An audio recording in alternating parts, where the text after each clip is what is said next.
নমস্কার, কথা মতো আমরা এসে গেছি নাট্যদলের গল্পকথার দশম পর্ব নিয়ে। আর আজ আমাদের সাথে আছেন আসানসোল চর্যাপদের সমস্ত সদস্যরা। পরিচয় বাধ্যতামূলক বলেই করানো, বাকি আসানসোলের সমস্ত দর্শকই এনাদের চেনেন। রুদ্রপ্রসাদ চক্রবর্তী, সায়ন্তী চক্রবর্তী, ঐন্দ্রিলা ব্র্যাকেটে মাতন যে নামে পরিচিত, ঐশী, সুশোভন, রাজেশ আর বিশ্ব। আড্ডা শুরু করি। এই আড্ডা শুরুতে কাজে গান থাকে, প্রথম মানে আমরা এটা এমনি করে গান হোক না, এমনি গান একটা গান হোক। রাজেশ ভালো গান গায়, আমি জানি। না না রাজেশ ওই অন্যরকম এমন হয় গানটা গা, এমন হয় না অন্যরকম একটা। আচ্ছা বাল্য বয়স, হ্যাঁ বাল্য বয়স ওটা তো করবো এমন হয়। হ্যাঁ একটু গান কখন আটকে যাবে কোনো ঠিক না। আমরা কখন বয়স হয়ে যাবে সেটা তো ঠিক নেই। দাও হয়ে যায়, চল হয়ে যায়। একঘেয়ে গল্প দিয়ে শুরু করি, গান দিয়ে শুরু হোক।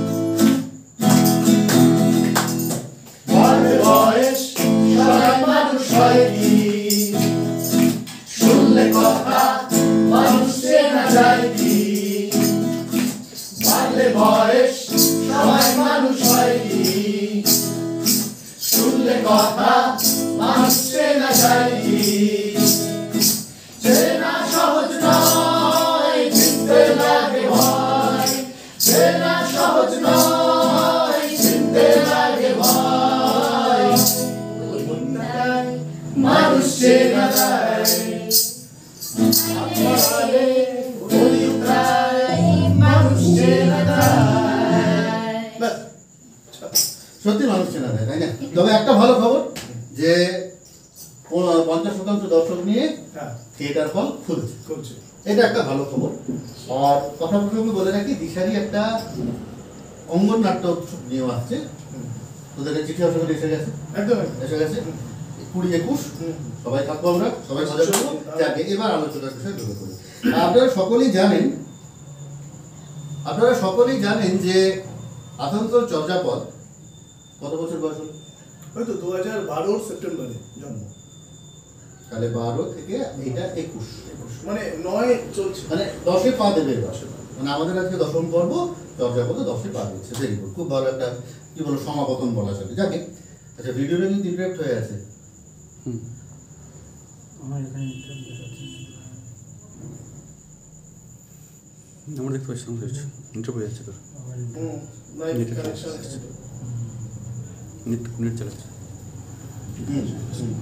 বন্ধ করবি না?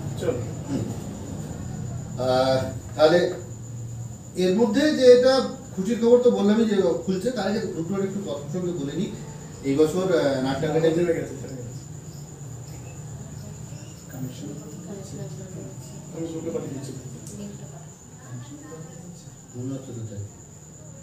লাইভ ভিডিও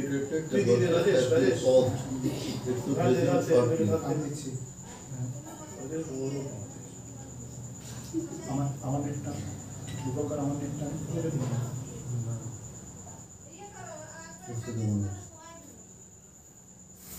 কাটবি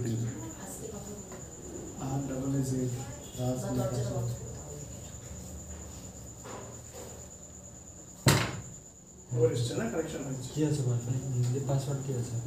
টাইপ 1 2 3 4 TYP 1 2 3 সব বড় হাতে না সব ছোট। TYPE 1 2 3 4 দুই করে চলে কাশি করে চলে হয়ে যাবে রাজেশ স্যার ও তুই যদি থাকিস না, তুই যদি ফ্রেমে থাকিস এখন তুই থাক, না তুই যদি থাকিস তাহলে এই কর, কিন্তু মানে একটু গানগুলো যখন হবে তখন একটুখানি পুতুল থেকে বেরিয়ে মানুষ হোস।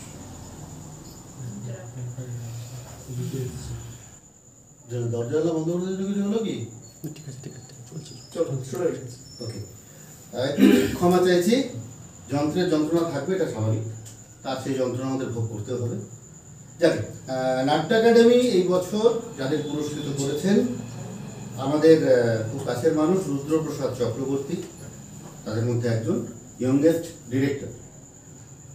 অভিনন্দন দেশের পক্ষ থেকে, আগেও জানিয়েছি, আবার জানালাম। বেশ, প্রশ্ন এবার চাই, এবার আড্ডাতে চাই। আচ্ছা, রুদ্র ছোটবেলা বানপুরে থেকেছে, তারপর ছোটবেলা থেকে একটু বড়বেলা পর্যন্ত এই বানপুরেই থেকেছি, এবং তারপরে বড় হয়ে বেশ খানিকটা মানে ওই বিসি কলেজে পড়তে পড়তে বিশ্বভারতীতে চলে যায়। না, হঠাৎ তাহলে বিসি কলেজে পড়তে পড়তে হঠাৎ কি পোকা কামড়ালো যে পোকা কামড়ালো? মানে ছোটবেলা থেকে তো কবিতা, গান এগুলো, তারপরে নাটক এগুলো স্কুলে এগুলো তো চলছিল, বক্তৃতা, তাৎক্ষণিক বক্তৃতা এগুলো চলছিল। তো এখানে থাকতে থাকতেই আমরা ব্যান্ড করি একটি, সে ব্যান্ডের গল্প আজকে যাবো না, একটু নামগুলো বলে দেন। তারক ছিল, হ্যাঁ আচ্ছা, তারক ছিল, বুবুন ছিল, তারপরে শেষের দিকে রজত এসেছিল, এই যে সাগর এখন তিনি এর সাথে করে, সাগর ওই যে মাইলস্টোন মিউজিক স্ট্রিট ওই ব্যান্ডটিতে সাগর ছিল। তো এরা সাগর আমাদের সাথে ছিল না, কিন্তু ওরা অন্য দলে ছিল, কিন্তু সে সময় এরা সবাই মিলে কাজ করছে। তখন ভগবান রঞ্জন দত্ত, হ্যাঁ ভগবান রঞ্জন দত্ত, নচিকেতা, শিলাজিৎ আর সুমন, সবার উপরে। তুই গান গাইতিস না বাজাতিস? আমি গান গাইতে বলি তো দলটা ভাঙবো। বেশ, তাহলে আজকে গান শোনা যাবে শেষে, শেষে শুনবো, ওই জন্যই দলটা ভেঙে শেষে শুনবো। হ্যাঁ, আমি গান গাইতাম বলেই দলটা ভেঙেছিল। তো এবারে যেটা ব্যাপার যে ওইসব করতে করতে স্কুলে নাটক এগুলো করতে করতে থিয়েটারের পোকাটা বরাবরই ছিল, কারণ ওই মণিমেলা করতাম আসর, তাতে ওই শাড়ি পরে কখনো লালকমল নীলকমলে নাচ করেছি, পিছন দিকে গাছ হয়ে দাঁড়িয়েছি, এগুলো হয়েছে। এই চলতে চলতে তারপরে গাছ হয়ে দাঁড়ালি, তারপর ময়ূর হওয়ার ইচ্ছাটা হবে। হ্যাঁ ওইটাই। এবারে ওখান থেকে কিছু টেলি ছবিতে অভিনয় করলাম। করতে গিয়ে আমি যেটা দেখলাম যে ওখানে গিয়ে জানতে হবে, অনেক বেশি জানতে হবে, মানে যে কারণে আমাদের ব্যান্ডের ওই সময় সিস্টেমটা দাঁড়ালো না, তার কারণটা হচ্ছে আমরা অনেকেই না শিখে হয়তো শুরু করেছিলাম। এই একইভাবে আমি দেখলাম যে শিখে করতে হবে, শিখে করার তাগিদ থেকে আমার বিশ্বভারতীতে যাওয়া, শেখা, মানে যতটুকু শেখার চেষ্টা করা, এইভাবেই। আর ওখানে করতে করতে বিশ্বভারতীতে কার কার সান্নিধ্য পেলেন? বিশ্বভারতীতে আমার নাট্যগুরু তারক সেনগুপ্ত, নকুল দা, এই দুজন ছিলেন। এছাড়া কথাকালী যারা শিক্ষক ছিলেন আমাদের, বসন্ত দা, পি মুকুন্দন, তারপরে পি মোহন কুমার, বাসন্তী দা, তো এনারা ছিলেন। তো এনাদের সান্নিধ্য পেলাম ওখানে। আরো অন্যান্য যারা শিক্ষক শিক্ষিকা, ওখান থেকে পড়তে পড়তে হ্যাঁ ন্যাশনাল স্কলারশিপ পেলাম ওখান থেকে পড়তে পড়তে 2010 সালে, মানে ওখানে শেষ হচ্ছে সেই বছর পেলাম। এবং ওখানে পড়তে পড়তেই আমাদের লজ্জা প্ল্যান হয়ে গেছে 2008 সাল থেকে। না, লজ্জা পছন্দ করে না, মানে ওইটাই বলছি, মানে এই কারণেই বলছি, ওই প্ল্যান হয়ে গেছে এবং করলে পরে একটু দলে করতে হবে। সেখান থেকে চর্যাপদের প্ল্যানিং আমাদের ওখান থেকে ব্ল্যাক হাউসে বসে, সঙ্গীতমের সামনে কালো বাড়ি যেটাকে বলি, সেই ব্ল্যাক হাউসে বসে, ওই ছাতিম তলায় বসে, আম্রকুঞ্জে বসে দুজনে মিলে আমরা চর্যাপদের পরিকল্পনা করি। মানে চর্যাপদের আসলে ধুমটা শুরু হয় কিন্তু শান্তিনিকেতন থেকে। আর পিছুমণি, মানে শান্তি কথা জানতে চাইবো, দুর্গাপুর থেকে ফ্লাইট হলো টুয়ার্ড মানে শান্তিনিকেতন, শান্তিনিকেতন, দুর্গাপুরেরও আগে আসানসোল। শুরুটা একেবারেই জন্ম আসানসোল, একটা বয়স অব্দি 9-10 বছর বয়স অব্দি আসানসোল, তারপর দুর্গাপুর, তারপর সেখান থেকে উচ্চ মাধ্যমিকের পরে শান্তিনিকেতন, সেখানে নাচ নিয়ে অনার্স মাস্টার্স কমপ্লিট করে পিএইচডি করা শুরু করলাম ঝুঁকে পড়ে, কিন্তু শেষ করতে পারিনি। আর তার সাথে থিয়েটার অনার্স পড়তে গিয়ে, যেটা আমাদের এখানে বর্ধমান ইউনিভার্সিটি বা নজরুল ইউনিভার্সিটিতে এখন কি আছে আমি জানি না, 5 সাবজেক্ট থাকতো আগে, ওখানে হতো সাবসিডিয়ারি। তো সাবসিডিয়ারিতে নাচের সাথে মানে ধরো মণিপুরি ডান্স আছে, তার সাথে কথাকালি থাকতে পারে, ড্রামা অ্যান্ড থিয়েটার আর্টস থাকতে পারে। তো আমার মাসির ইন্সপিরেশনেই তো আমার ওখানে যাওয়া। মাসি আমাকে পরিষ্কার বললেন যে একদম থিয়েটারই নেবে তুমি, কারণ নাচের জন্য থিয়েটারটা করা খুব দরকার, বা থিয়েটার জানাটা খুব দরকার। তো সেই ইয়েতে থিয়েটার করা শুরু করলাম। ঠিক আছে, দেখেন অনেকগুলো দুটো রয়েছে। তুই দেখছিস কি করে? তুই তো লাইভে আছিস। কৃষ্ণেন্দু ঘটক মানে আমাদের ক্যাটারদা আছেন, সমীর দত্ত আছেন, তাপস ব্যানার্জি আছেন, সবাইকে শুভেচ্ছা জানিয়েছেন। তাপস কাকু এবং তাপসী কাকিমা জানিয়েছেন আমরাও সঙ্গে আছি। সায়ন্তী চ্যাটার্জি দেখছেন, একদম বসে ভালোই দেখছেন। রীতা দাশগুপ্ত দেখছেন, খুব ভালো। রুদ্রদা ক্যাটারদা দেখছে খুব ডিস্টার্ব হচ্ছে। ক্যাটারদা তুমি ফোনটাকে একটু নাড়াচাড়া করে নাও, ঠিক হয়ে যাবে। এখন ঠিক চলছে, তুমি দেখো।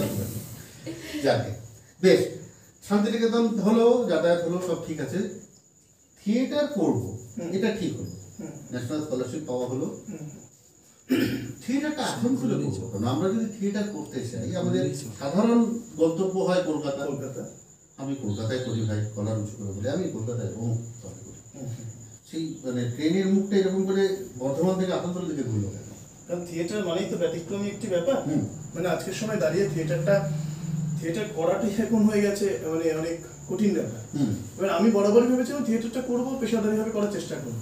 মানে এখনো চেষ্টাই করে যাচ্ছি, মানে পেশাদারি ভাবে কাজটা করছি, ইকোনমিক্যালি সাউন্ড হতে পারে থিয়েটার করে অবশ্যই। হ্যাঁ, কিন্তু আমার ওই যে অগ্নিশ্বর সিনেমাটা দেখেছিলাম যখন, বা ওই যে উত্তম কুমারের একটা সিনেমা ছিল, গ্রামে গিয়ে ডাক্তার, কলকাতা গ্রামে চলে আসছে। তো আসানসোল অবশ্যই গ্রাম নয়, কিন্তু তবুও মনে হয়েছিল কোথাও যে আমি থিয়েটারের হিসেবে আসানসোল কলকাতাকে গ্রামই বলা না, আমি মনে করি না, একদমই মনে করি না, অনেক খারাপ কাজ। তো আমি যেটা বলছি যে আমার যেটা মনে হয়েছে যে আমি কলকাতায় যাব, কাজ করতে যাব কোনো কারণে, কিন্তু শো করতে যাব। দর্শনের কথা যদি বলি যে আমরা মেয়ে বিক্রি করতে যাব, হ্যাঁ, কলকাতা আসবে, এক্স্যাক্টলি তাই হয়ে হচ্ছে। এবং আমরা কলকাতায়, আমি চেয়েছিলাম যে আমি যেই ছোটবেলা থেকে যে শহরটা আমি যে প্রথম মানে আমার সিগারেট খাওয়া থেকে শুরু করে প্রথম প্রেম করা, প্রথম বকা খাওয়া, তো সবকিছু যেই শহরটা সাক্ষী, আমি সেই শহরে এসেই কাজ করব।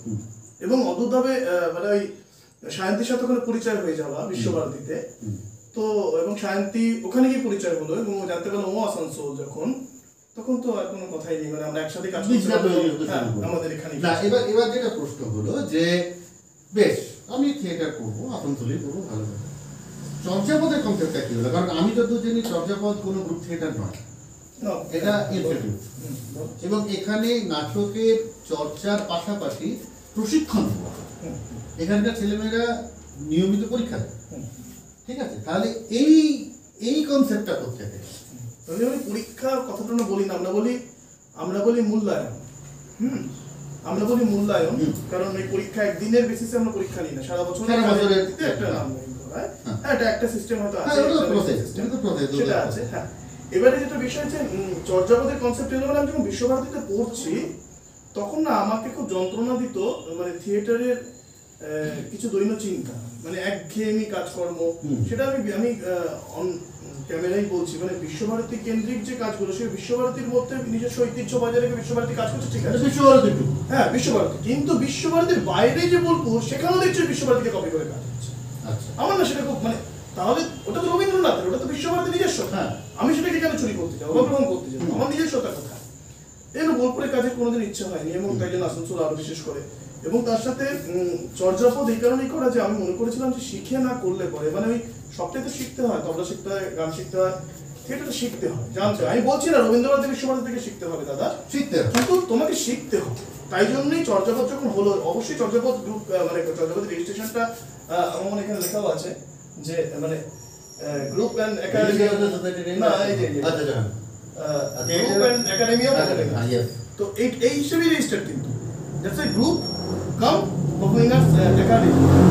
আমি বাদল সরকারের মতো থিয়েটার ক্লাব করে দিলাম নেই, না শুধু রিহার্সালই করে যাবো, রিহার্সাল ক্লাব করে তো লাভ নেই। না, সেটার একটা আলাদা মজা, সেটা মানে রিহার্সালটা মানে আমরা অনেক সময় কি করি দেখো, আমাদের শো কেন্দ্রিক আমরা রিহার্সাল, কিন্তু আমার তারক আমার গুরু বলতেন যে শো না থাকলে রিহার্সাল দিবি না, মানে শো নেই, কিন্তু আমি আমার নাটকের রিহার্সাল গুলো দিচ্ছি না, নাটকগুলো তো ভুলে যাবো, নাটকগুলো তো চর্চার জিনিস। এবার আমাদের যখন শো থাকে না, আমাদের রেগুলার ক্লাসটা চলে, আমাদের পুরো লকডাউনের মধ্যে আমাদের নিয়মিতভাবে আমরা অনলাইনে ওরা সবাই ক্লাস করেছে, ছোটদের আলাদা সেকশন, বড়দের আলাদা সেকশন, আমাদের নিয়মিত ক্লাসটা হয় 2 ঘন্টা 2.5 ঘন্টা, মানে সময় কোনো যতক্ষণ ইন্টারনেট থাকে যা সে ততক্ষণ জুড়ে থাকে, এরকম ক্লাস। ঠিকই, বেশ। চর্যাপদ হলো, ইনস্টিটিউট হলো, খোলা হলো, আগে যারা এসেছিল তারা কি এখনো আছে? কোনো সংযোজন বিয়োজন তো হতেই থাকে। সংযোজন বিয়োজন চলছে, হ্যাঁ এইটা চলবে। কোনটার পাল্লা ভারী, সংযোজন না বিয়োজন? সমান সমান, মানে বিয়োজন কেউ হয়নি কিন্তু। আচ্ছা, আমাদের অদ্ভুতভাবে চর্যাপদের একটা মজা হচ্ছে, চর্যাপদ থেকে যারা এখন চর্যাপদ তুমি দেখতে পাবে না, তাদেরকে আর অন্য কোথাও দেখতে পাবে না। মানে তারা নেই, তারা হয় থিয়েটার অফ করে দিয়েছে, মানে জীবন যুদ্ধে তারা থিয়েটারটাকে ত্যাগ করতে বাধ্য হয়েছে জীবন যুদ্ধে এগোতে গিয়ে, অথবা তারা হয়তো মানে মানে ওই বিয়ে হয়ে গেছে, অনেক এরকম হয়েছে। কিন্তু একটা সমস্যা আছে, হ্যাঁ, কিন্তু প্রত্যেকের সাথে আমাদের ইন্ডিভিজুয়ালি যোগাযোগ আছে, প্রত্যেকের সাথে যোগাযোগ আছে, এবং তার সাথে নিয়মিত তারা ফেস্টিভ্যাল বা যে কোনো অনুষ্ঠান আমরা খবর রাখে এবং হাজিরও হয়ে যায়। এবং আমরা লাস্ট একটা রিউনিয়ন করলাম, কে না এসেছে তাতে, কে না এসেছে, এবং এসে নিয়ে কান্নাকাটি, প্রত্যেকে একটা প্রতিশ্রুতি দিয়ে যায়, দাদা আমি আবার আসবো, দাদা আমি আবার আসবো, সবার সাথে হ্যাঁ দাদা আমি হ্যাঁ দাদা আমি আবার আসবো, এই প্রতিশ্রুতিতে সবাই এসে নিয়ে আবার ভালোবেসে ফেলে, একটা আবেগে যায়। কিন্তু কেউ আজ পর্যন্ত দল ছেড়ে অন্য কোনো দলে চলে গেছে বা অন্য কোনো জায়গায় থিয়েটার করছে, সিরিয়াল সিনেমা করছে না, আজ পর্যন্ত চর্যাপদ এটা হয়নি। যেটা মানে করতে পারেনি তাই একটি আছে সেটা হয়, কারণ চর্যাপদ এমন একটা পরিবার না, এটা আঠা, একেবারে আঠার মতো। বেশ, এবার তোর কথা অনেক শুনলাম, এবার তুই চাকা। এবার আমরা যাবো রাজেশ আর মাতনের কাছে। মাতনের গল্পটা আমি কিছুটা হলেও জানি, কারণ মাতন প্রথম নাটক করে আমার সাথে। বেশ, তারপরে মাতন চর্যাপদের সাথে অন্য দলের ডিফারেন্স কি? তুই তো অন্য দলও দেখেছিস, ডিফারেন্সটা কোথায়? দেখো, দেখেছি বলতে আমি প্রথম তোমার সাথে, তুমি তোমার শিক্ষার আমি কাজ করেছি, তুমি শিখিয়েছো, কিন্তু কোথাও মানে আমি বলবো না যে কোথায় কি নেই। আমি চর্যাপদে যেটা পেয়েছি সেটা হচ্ছে, প্রথম যেটা বলবো সেটা হচ্ছে নিয়মানুবর্তিতা। শুনতে খারাপ লাগলে হয়তো অনেকে বলবে এটা বাজে, কিছু স্ট্রিক্ট কিছু নিয়ম যে তোমাকে এটার মধ্যে থাকতে হবে, তোমাকে এটার মধ্যে পড়তে হবে, এবং আমি মনে করছি সেটা দরকার। আমার জন্য সেটা মনে হয়েছে দরকার, কারণ কোথাও কি একটা যখন বাচ্চাকে তৈরি করতে হয়, তাকে শাসনও করতে হয়, সেই শাসনটা আমার জন্য হয়তো দরকার ছিল সেই সময়। ভালোবাসা না থাকলে তো ভালো জিনিস বেরোবে। হ্যাঁ, এবং শাসন বলে, যেখানে শাসন থাকে সেখানে ভালোবাসা থাকবে, যারা শাসন করে তারা ভালোবাসে, অবশ্যই শাসনটার মধ্যে দিয়েই ভালোবাসা। এবং একটা পরিবার, যেটা বারবার আমি বলি, চর্যাপদ আমার কাছে কোনো শুধুমাত্র দল বা থিয়েটারের গ্রুপ বা ইনস্টিটিউশন নয়, আমার কাছে আমার পরিবার, আমার বাবা মা ভাই বোন দাদা দিদি সবাই এখানে আছে। তো সেই জন্য সেই ভালোবাসা, সেই পরিবেশটা আমি চর্যাপদে পেয়েছি। রাজেশের কি বক্তব্য? রাজেশ তো পেশায় শিক্ষক। হ্যাঁ, তো আপনি কিছু দেখেননি এখানে, তাহলে সে কি দেখি? কিছু দেখেননি বুঝলাম, তো এখানে যে কি দেখি? এখানে সে কি দেখলাম, প্রথম তুমি ওকে যে প্রশ্নটা করলে, ও দুটো দলের বা দুটো দলের সঙ্গে ডিফারেন্সটা দেখেছি তো হ্যাঁ, তো ছিল তো সরাসরি দলের সঙ্গে এই দলের সেভাবে মানে অন্তর্বর্তী ডিফারেন্স আমি দেখি না। কথা প্রসঙ্গে রাজেশ কিন্তু ফিজিক্স দেখেছে, এটা জানি। তো তো আমার থিয়েটার করা চর্যাপদের সঙ্গে এমন হয় প্রথম ছিল, এমন হয়তো প্রথম কাজ করি, মানে যে গানটা আমরা শুনলাম মঞ্চে উঠেছে, এমন হয়তো তার আগে তুই কাজ করছিস। তার আগে হ্যাঁ অবশ্যই বিশ্বাসে মনে গেছিল। এখানে একটা ব্যাপার আছে, এখানে কনসেপ্ট হলো কি, মঞ্চে থাকলে থিয়েটার হয়, মঞ্চে বাইরে থাকলে হয় না। ওটা বাজে কথা। সেটা যদি কি কনসেপ্ট যার মাথায় আছে তার মাথা না, এমন হয়তোই প্রথম কাজ করি। এমন হয় আগে আমি করিনি, এমন হয় শোটার প্রথম কাজ করি এই রবীন্দ্র ভবনে, তারপরে আমি লজ্জায় কাজ করেছি মিউজিকে। হ্যাঁ, লজ্জায় ঠিক সেই 1 মাস আগে, আমি আগস্ট থেকে লজ্জায় কাজ করা শুরু করছি, আর সেপ্টেম্বরে এমন হয় করেছি ওই 2016। হ্যাঁ 2016। তো এবার ওই বছর 5 হয়েছে, আমি অন্য কোনো দলের সঙ্গে এর ডিফারেন্স দেখি। এবার এখানে কি আছে, তুমি প্রথমেই দাদাকে একটা প্রশ্ন করলে যে এটা শুধুমাত্র গ্রুপ নয়, গ্রুপ এবং গ্রুপ থিয়েটার, হ্যাঁ গ্রুপ থিয়েটার। তো গ্রুপ অ্যান্ড একাডেমি দেখা আছে, আমরা এখন গ্রুপ অ্যান্ড ইনস্টিটিউট ইউজ করি। আমি কয়েকটা টার্ম একটু বলি, ইনস্টিটিউট, অর্গানাইজেশন, গ্রুপ। একটা ইনস্টিটিউট হতে পারে একটা বিশেষ উদ্দেশ্যকে চালিয়ে নিয়ে যাওয়া, এটা একজন দুজনের মাথা থেকে বেরোয়। একটা গ্রুপ হচ্ছে সম মনোভাবাপন্ন কিছু মানুষের একটা সম্মিলিত ব্যবস্থা। একটা অর্গানাইজেশন হচ্ছে এই গ্রুপটা আস্তে আস্তে অর্গানাইজেশন হতে পারে, ইনস্টিটিউটটা অর্গানাইজেশন হতে পারে। এবার আমাদের ক্ষেত্রে যেটা হয় এটা গ্রুপ, অর্গানাইজেশন এবং ইনস্টিটিউট আমরা এখানে শিখছি। এবার গ্রুপটা কখন হয়, যখন প্রত্যেকে সম মনোভাবাপন্ন, প্রত্যেকের যোগ্যতা কাছাকাছি, প্রত্যেকে একসঙ্গে গ্রো করেছে, তাদের ক্ষেত্রে গ্রুপটা বলা চলে। আমরাও গ্রুপ, যদি আমরা বাংলায় ভেঙে বলি দল, আমরা দল।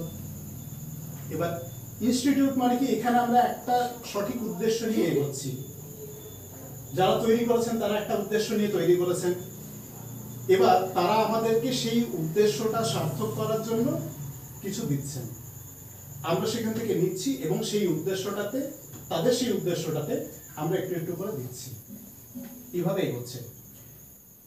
একই সঙ্গে এটা একটা সংগঠন, যেখানে সংগঠক রয়েছেন দুজন এবং সেই সংগঠন পরিচালনা করেন দুজন, এবং তার সঙ্গে সঙ্গে আমরা ইনভলভমেন্ট তো সবারই থাকে, তাহলে আমরা হ্যাঁ ইনভলভমেন্টটা রয়েছে। তো এই যে একটা প্রতিটা দল বলো, ইনস্টিটিউট বলো, অর্গানাইজেশন বলো, বা প্রতিটা ব্যক্তির একটা নির্দিষ্ট পদ্ধতি, কাজের পদ্ধতি থাকে। এখানে আমি কিছু কাজের পদ্ধতি দেখেছি। এখানে যেমন কাজটা হয়, শুধু কাজ হয়, তার সঙ্গে আমাদের একটা ফ্যামিলি আড্ডাও হয় কোনো দিন, খাওয়া দাওয়া হয় কোনো দিন, ঘোরা হয় একসঙ্গে, সবটাই হয়। তো এই যে মজাটা, মানে তুমি এটাকে শুধুমাত্র একটা ইনস্টিটিউটের মধ্যে ফেলতে পারবে না, এই সামগ্রিক মজাটা আমরা এখানে পেয়েছি, আমি পেয়েছি। এইটাই ভালো লাগার জায়গা। বেশ, ঐশীকে যতদিন আমরা চিনেছিলাম ঐশী নৃত্যশিল্পী, ঐশী কবে থেকে থিয়েটার শিল্পী হল বা থিয়েটার কর্মী? যবে থেকে আসানসোল চর্যাপদ, ছোটদের চর্যাপদ খুলবে ঠিক করেছে তবে থেকে, মানে ছোটদের চর্যাপদের 5th অগস্ট 2018 হয়, সেদিন থেকেই আচ্ছা, সুশোভন? আমার অ্যাকচুয়ালি আমার ক্লাস 7-8 একটা থিয়েটার ছিল, মানে একটা ব্যাকগ্রাউন্ড ছিল। এটা ব্যাকগ্রাউন্ড মানে ছোট ছোট স্কিট পারফর্ম করতাম, আর কোরাস যেগুলো হতো, কোরাস, হ্যাঁ এডুকেশন হয় তখন। এডুকেশন স্কুল কোথায়, কোন স্কুল? আমাদের ভিনসেন্টে। আসানসোল? হ্যাঁ আসানসোলে। তো আসানসোলে ছোটখাটো এডুকেশন স্কিট এগুলো তো পারফর্ম করতাম। তখন আস্তে আস্তে এই ইন্টারেস্টটা গ্রো করে কোথাও, যে আমি হয়তো কোথাও পারছি বা আমি এই দিকে যেতে চাই। তো তখন থেকে আমি ওই একটা ওয়েবসাইটে আমি করি, সার্চ করি যে কোথাও থিয়েটার গ্রুপ হয় আসানসোলে। তখন আসানসোল চর্যাপদ নামটা প্রথমেই বেরোয়। তো তখনই আমি জাস্ট মানে কিছু না চিন্তা করে 7-5 না ভেবে তখনই চলে আসি। ঠিক আছে, তখন আমি ফর্ম নিয়ে তখন দাদা বসেছিল, আমার মনে আছে রিহার্সাল চলছিল, হাবু জেঠু ছিল, হাবু জেঠু এখানে বসেছিল। তো কোন নাটকে রিহার্সাল চলছিল মনে আছে? এটা ঠিক মনে নেই, আমার মনে হয় ঘোড়া ছিল না, এই মানুষটা ছিল না, এই মানুষটি এটা ছিল বোধহয়, ছিল ঘোড়ার টিম মনে হয় না, নাটকটার নাম ঘোড়ার টিম। ঘোড়ার টিম বলতে হবে না, আমি ঘোড়ার টিমে তো অভিনয় করেছি, অনেক পরে করেছে। না করেছে তো এইবার না, করেছে তো আমাদের দলে ঘোড়া টিমই করেছেন। আচ্ছা আচ্ছা। অনুষ্কা কি ক্যামেরায় আসছে? অনুষ্কা ক্যামেরায় আসছে এখন আছে। যাক, অনুষ্কা অনেকক্ষণ পরে এসছে। অনুষ্কার গল্প একটু শুনিনি, অনুষ্কার গল্প একটু শুনিনি। অনুষ্কা কি করে বাবা নিয়ে যে ঢুকিয়ে দিল, এরকম কোনো ব্যাপার? না, আমি টিউশন করে। সেটা আজকে খুব ভালো উত্তর দিয়েছি। মজা করে কি করে? আমিও 5ই আগস্ট 2018-তেই ম্যামের থ্রু দিয়ে এসেছি স্কুলে। ম্যামের সাথে কথা হয়েছিল, আর মা ইন্টারনেটেও দেখেছিল যে গ্রুপটার ব্যাপারে, ওই থ্রু দিয়ে এখানে ঢুকি। বেশ, আরো কে কে এসছে? আচ্ছা, সুবীর দা লিখছে শুভ সন্ধ্যা, সবাইকে অনেক অনেক শুভকামনা। আচ্ছা, রুমা চক্রবর্তী লিখছেন তারুণ্যে ভরপুর একটা দল, অলওয়েজ ফেভারিট। সম্পদ বসু লিখছেন ভালো লাগছে, এগিয়ে চলো, এক ঝাঁক চর্যাপদ। এই দেখ, বলছিলি না যে পুরনো মানুষরা ছেড়ে যায় না, পারিজাত।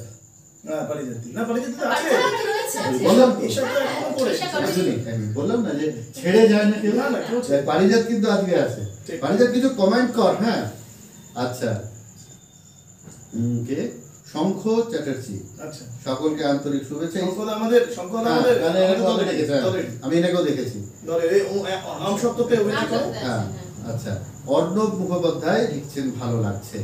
হ্যাঁ, ভালো লাগার জন্য আমরা সবাই আড্ডায় বসেছি, আমাদেরও ভালো লাগছে। এটার জন্য অন্যদার ওই প্রোগ্রামটা আজকে আমাদের চলে আসতো না। যাকে তার জন্য ক্ষমা প্রার্থী পাবে এখন সেটা দরকার নেই।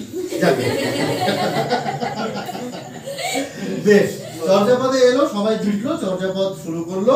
চর্যাপদের প্রথম নাটক চর্যাপদের প্রথম নাটক দেবতার গ্রাস। বেশ, দেবতার গ্রাস। হ্যাঁ, এবং দেবতার গ্রাসের পরে নাটক হলো সাথে সাথে গায়ে গায়ে লাগানো নাটক ছিল বিষ ছায়া।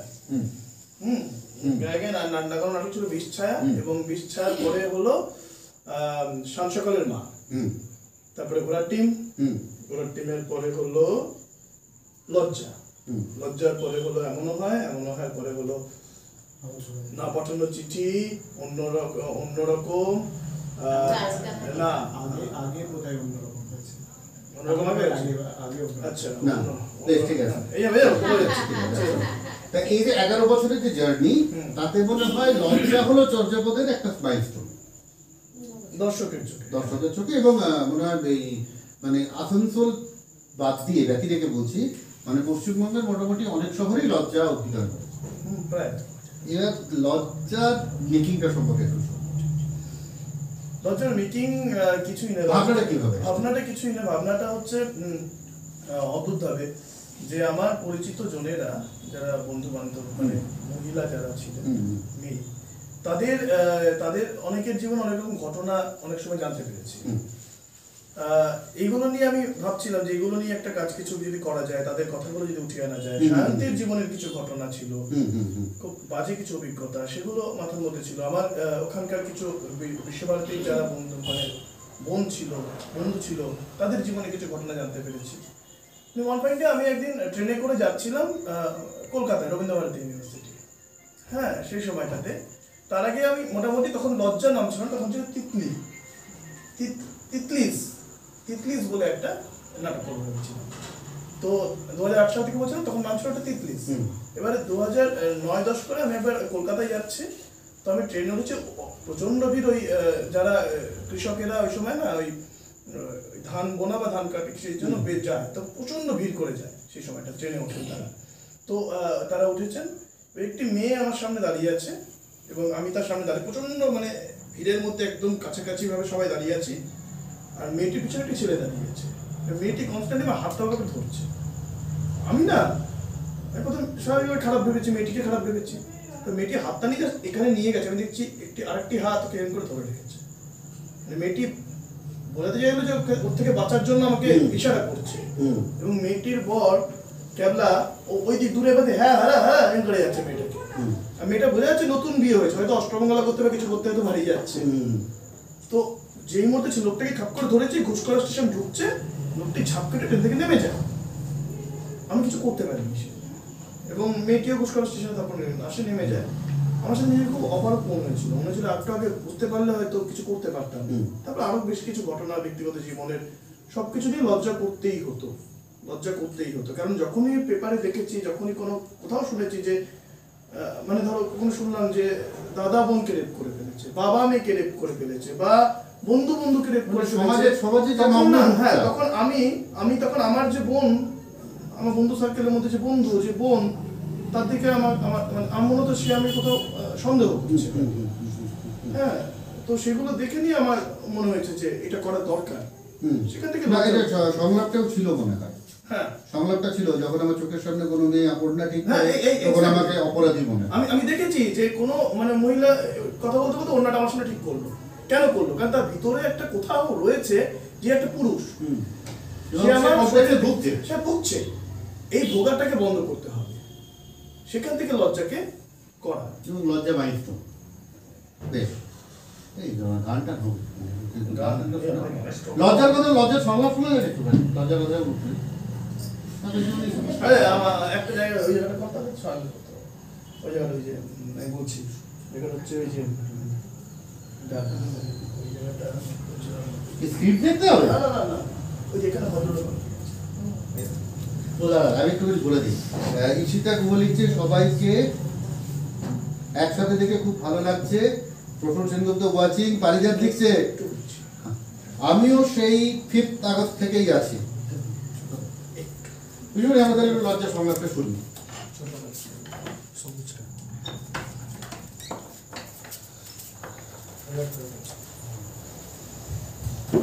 সংলাপে আমাদের শান্তি, পিসিমণি আমার লজ্জা।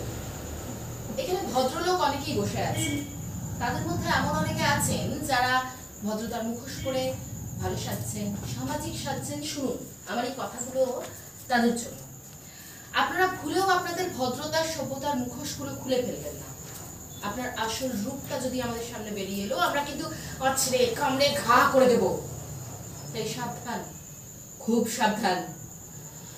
মা কালী হয়ে উঠতে আমাদের আর সময় লাগবে না, আমাদের কোনো খড়গ লাগবে না। এই হাত হয়ে উঠবে আমাদের খড়গ, আর আপনাদের সম্মানের মুন্ড মালা আমরা গলায় ঝুলিয়ে ঘুরবো না, ছুঁড়ে ফেলে দেবো ওই রাস্তা করে। কুকুরে, বেড়ালে, ইঁদুরে, শকুনে ছিঁড়ে ছিঁড়ে খাবে। আর ওই যে চিলে ছো মেরে নিয়ে যাবে আপনার ইজ্জত, সাথে যাবে আপনার পরিবারের সম্মান। তার জন্য দায়ী হবেন আপনি, আপনারা। আমি কোনো কামদুনি, আমি কোনো ডালখুনি, ইলামবাজার, পার্ক স্ট্রিটের ভিকটিম বলে পরিচিত হব না। I am not the victim of Park Street. I'm the survivor of the brutal, heinous crime that was done to me. And today I stand fighting for justice. My name is Suzette Jordan. আমি তাপসী মালিক, আমি জ্যোতি সিং, আমি GD Birla স্কুলে সেই ছোট্ট নাম না জানা মেয়েটা, আমি থমিয়ং মনোরমা, আমি সায়ন্তী চ্যাটার্জি। पहले पोशाक पहनाते हो, फिर उसे ही खोलने के लिए इतनी साजिश।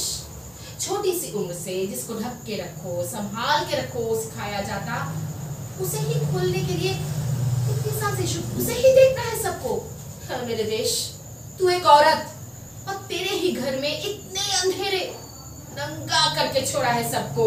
हर 15 मिनट पे रेप अखबारों में छपते हैं, पढ़ते हैं, फिर भूल जाते हम सब।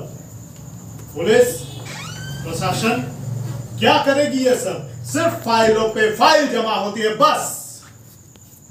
चलती बस से रेप करके फेंक दिया जाता है, चलती बस से रेप करके फेंक दिया जाता है। इसके लिए जिम्मेदार कौन? इसके लिए जिम्मेदार कौन? पुलिस, प्रशासन या हम? सिर्फ हम। যারা রেপ করে তাদের কোনো ভাষা হয় না, যারা রেপ করে তাদের কোনো ভাষা হয় না, ফিক্সড কাজ হয় না, কোনো সম্পর্ক হয় না।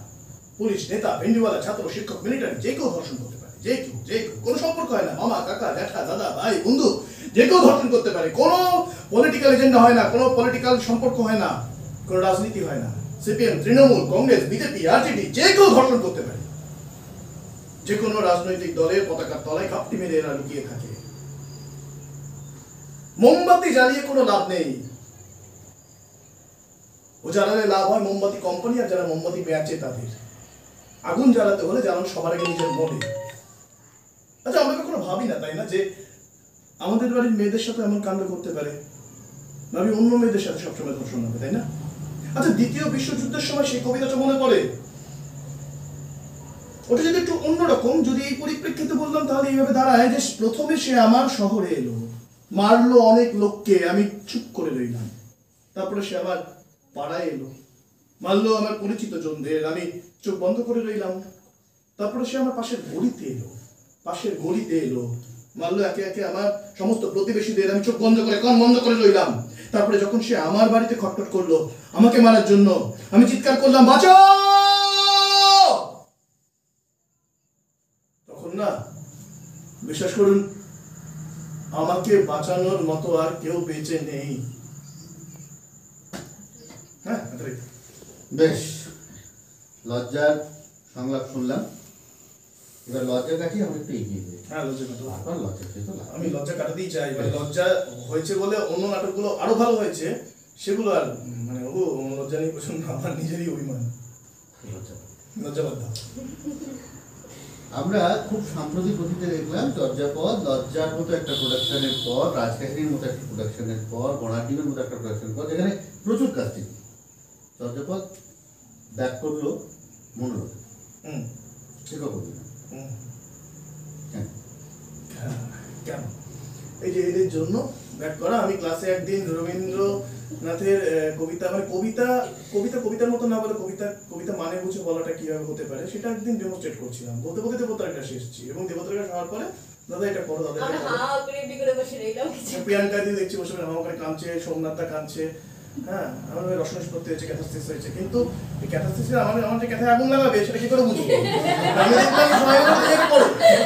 আমি বললাম যে 2012-তে যখন চর্যাপদ শুরু হয়েছে তখনকার প্রোডাকশন এটা, আমি 2021-এ ফিরিয়ে আনবো সেটাকে, আমি এত বছর পিছিয়ে যাবো? তখন রাজেশ একটা কথা বললো, মাতন একটা কথা বললো যে তুমি মনে করো না তুমি 2021-এই করছো প্রোডাকশনটা। তখন আমি ইন্সপায়ার করলো ব্যাপারটা, আমি একদম তুমি দেখেছো এবং ওই প্রোডাকশনে তুমি কাজ করেছিলে এবং ভেঙে চুরে একাকার করে নতুন ভাবে আবার উপস্থাপনা করা 2021-এর জন্য। একটা প্রশ্ন থাকবে, চর্যাপদ আসানসোলের যে সমস্ত মানুষরা যে ক্ষেত্রে যারা কৃতি, যেমন এই দেবতার গ্রাসে 2021-এর দেবতার গ্রাসে যে সঙ্গীতের যে ব্যাপারটা আবহ, এখানে উৎপন্ন ছিল, প্রথমটা কিন্তু ছিলেন না, প্রথমটা আমরা যা পেরেছি সাবধান যা হয়েছিল। যখন ঘোড়ার টিম হচ্ছে চর্যাপদ আমাদের না, তোমরা না মাঝের দিকে ছিল, প্রথমটা এরকম হয়েছিল তখন একদম একা আমি আর শাইন। হ্যাঁ আমরা মাঝখানেটাতে। হ্যাঁ যাকে এরপরে যখন ঘোড়া টিম হচ্ছে তখন নাটকের স্বার্থে আমাকে ডাকলি ছবিটা এখন যখন এমন হয় প্রোডাকশন হচ্ছে সর্বদা করতে হবে। প্রশ্নটা হলো এখানে এই যে আদান প্রদান, একটা দলের একজন অন্য একটা দলে যাচ্ছে, এই উত্তরটা কিন্তু আমি পিছনে দেখতে ঠিক আছে। এই তাহলে প্রশ্নটা হলো এই যে আদান প্রদানটা পিছনে এটা কতটা যুক্তিযুক্ত, এটা কতটা হওয়া উচিত? দেখো আমাদের যে স্ট্রিমটায় আছি সেটা আদান প্রদান না হলে তো এগিয়ে যাওয়াটা মুশকিল, তাই না? এবং যেটা থিয়েটারকে বলা হয় লিভিং আর্ট, নিত্য প্রয়োজনেই চেঞ্জ হতে থাকে। সেখানে ওই কোনো ক্যারেক্টারের প্রয়োজনীয়তায় যদি কারোকে আমার মনে হয়, বা আমার না অবশ্যই ডিরেক্টর মনে হয় যে আমার এই চরিত্রটা যেন অমুককে খুব স্যুট করছে, অমুকের জন্য খুব ভালো, তাহলে সেখানে সেটার সব থেকে বেশি ইম্পর্টেন্ট, কারণ সেটা কাজের জন্য, কাজের স্বার্থে, তার মধ্যে আর কিছু আসার কথা তো নয়। আমার মনে হয় এটা ভীষণ ইম্পর্টেন্ট।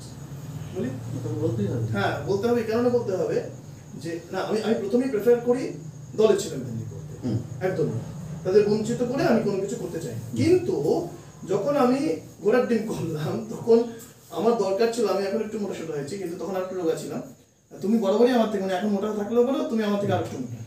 তো এবার সেই জায়গায় দাঁড়িয়ে আমার দরকার ছিল আমি যদি রাজা করলাম তাহলে আমার থেকে লড়াইহারি ব্যাপারটা যেন আসে যে আমার থেকে একটু হেভি হবে, মোটা বললাম না, তো সেটা হবে না। আসলে যতজন নাট্যকর্মী যার মধ্যে আমি মোটা, এটা প্রমাণ করতে চাই।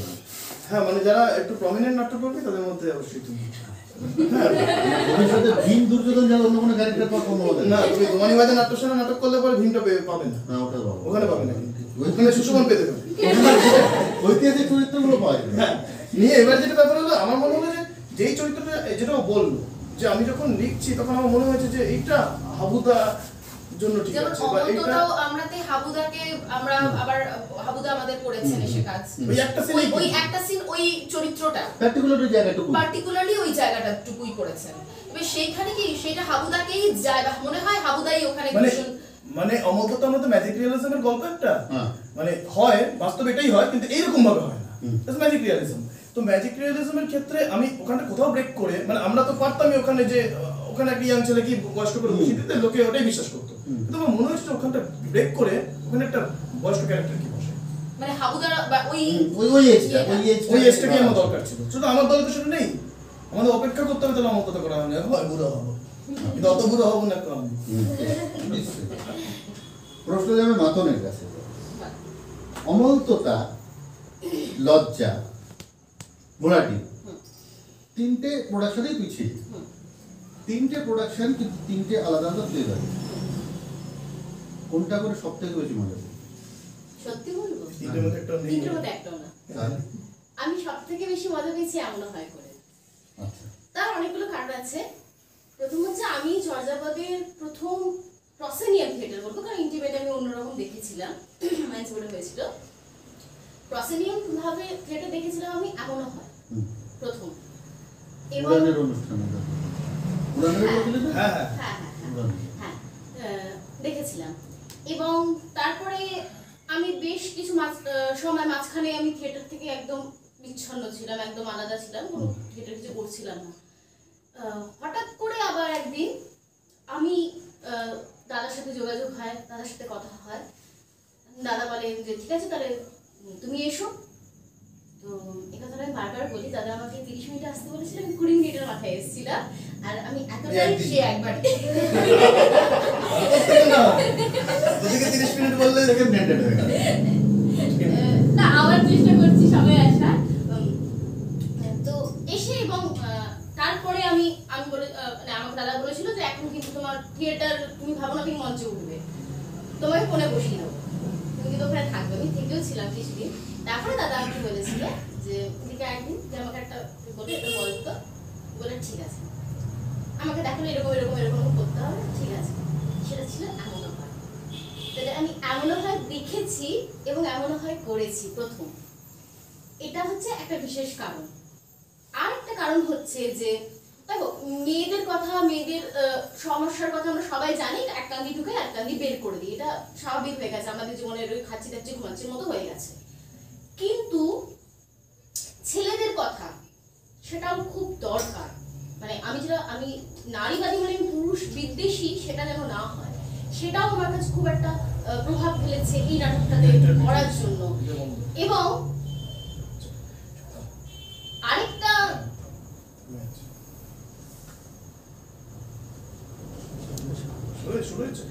আরেকটা যে বিষয় আমার আরো ভালো লেগেছে সেটা হচ্ছে যে এমনও হয় যেন একটা স্বপ্ন, একটা স্বপ্ন। মানে আমি দাদাকে বলি যে আমি ছোটবেলায় কার্টুন দেখতাম, ওখানে একটা নিনজা একটা কার্টুন হতো।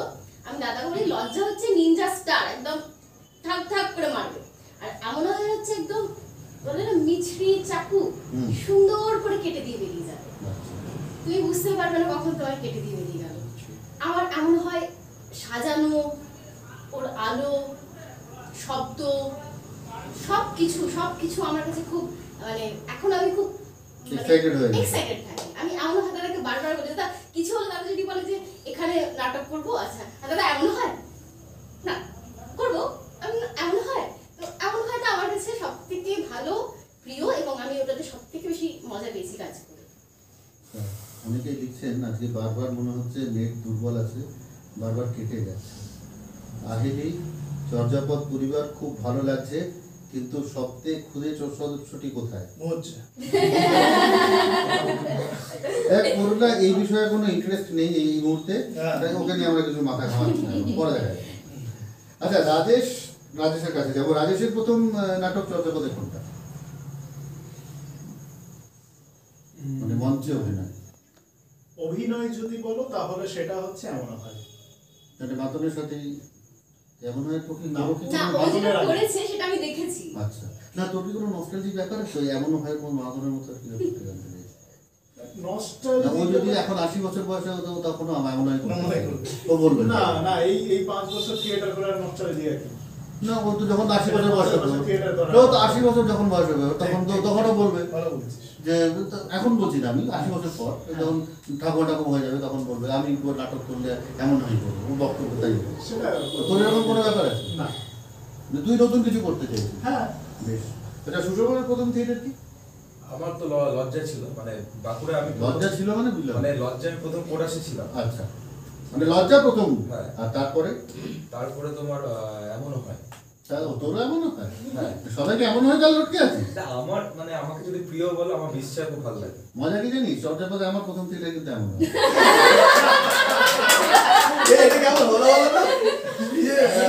ওই যে না ওই যে না ব্যাপারটা হচ্ছে ওই মিরাক্কেলে দেখাচ্ছিল যেই গেস্টই আসুক না কেন তার প্রথম কাজ রসদাব দত্তের এত কাজ করেছেন ভদ্রলোক, যেই আসুক প্রথম কাজ রসদাব দত্তের।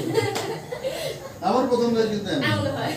ঠিক আছে ঐশী এমন হয় না আমার অমততাও আমরা অনুষ্কারও তাই অন্যরকম। হ্যাঁ এইবার আচ্ছা এবার একটু অন্য প্রশ্নে যাই।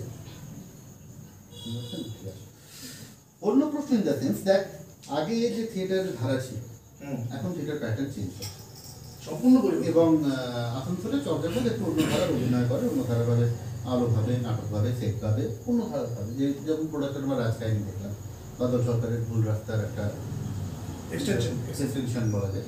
ঠিক আছে, এবার এই যে অন্য ধারায় কাজ করবো, এইটা করতে গিয়ে যারা পুরনো ধারায় কাজ করছেন তাদের কাছ থেকে কোনো অবলিগেশনস, কোনো বাধা?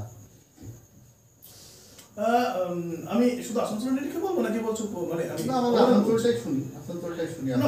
বাধা মানে সে বাদ দেখো মানে আমি কোনো বাধাকে খুব বাধা হিসেবে দেখি না, আমার থিয়েটার করে দেখবো কেন? হ্যাঁ, সুতরাং কোনটা বাধা আমি জানি না, কিন্তু এইটা হয়েছে যে যে লজ্জা যখন হয়েছে, লজ্জা নিয়ে বিভিন্ন ক্ষেত্র থেকে আমি শুনেছি যে কেউ হয়তো বলেছেন যে এটি তো অশ্লীল নাটক, এক দুজন এটা বলেছে, সাহিত্যের সামনেই বলেছে এরকম হয়েছে, এরকম ঘটনা ঘটেছে, সাহিত্যে একটি সবাই গেছে সেখানে, হ্যাঁ এটা ঘটনা ঘটেছে। তারপরে এরকম বলা হয়েছে যে ডকুমেন্টারি থিয়েটার হয়েছে, হ্যাঁ, তো তিনি হয়তো জানেন না যে ডকুমেন্টারি থিয়েটার 100 বছর আগে, 110 বছর আগে হয়ে গেছে এখন।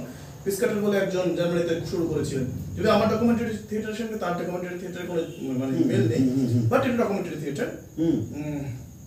আবার আটকেছে চলছে কি?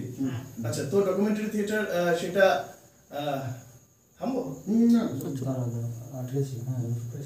আচ্ছা, তো এবার যেটা ব্যাপার যে ডকুমেন্টারি থিয়েটার নিয়ে কথা উঠেছিল, ঠিক আছে, অনেক সময় মানে কি হয় যে, তবে এটা দেখে চাই বলি, আমি কারো আলাদা করে নাম উল্লেখ করছি না, কিন্তু আমি বলছি যে এরকম অনেক সিনিয়ররা রয়েছেন যারা নাটক দেখার পরে এসে বলেছেন যে, বা তারা স্বীকার করেন যে চর্যাপদ যে কাজটা করে সেটা তো তারা করতে পারবেন না, মানে কারণ তাদের সেই চর্চাটা নেই, তারা তাদের মতো করে কাজ করে। কিন্তু আমরা চেষ্টা করি একদমই অন্যরকম কাজ করার, প্রত্যেকটা নাটকে অন্যরকম ভাবে কাজ করা, এবং তাতে কি সমস্যা হচ্ছে না হচ্ছে আমি অত ভাবি না।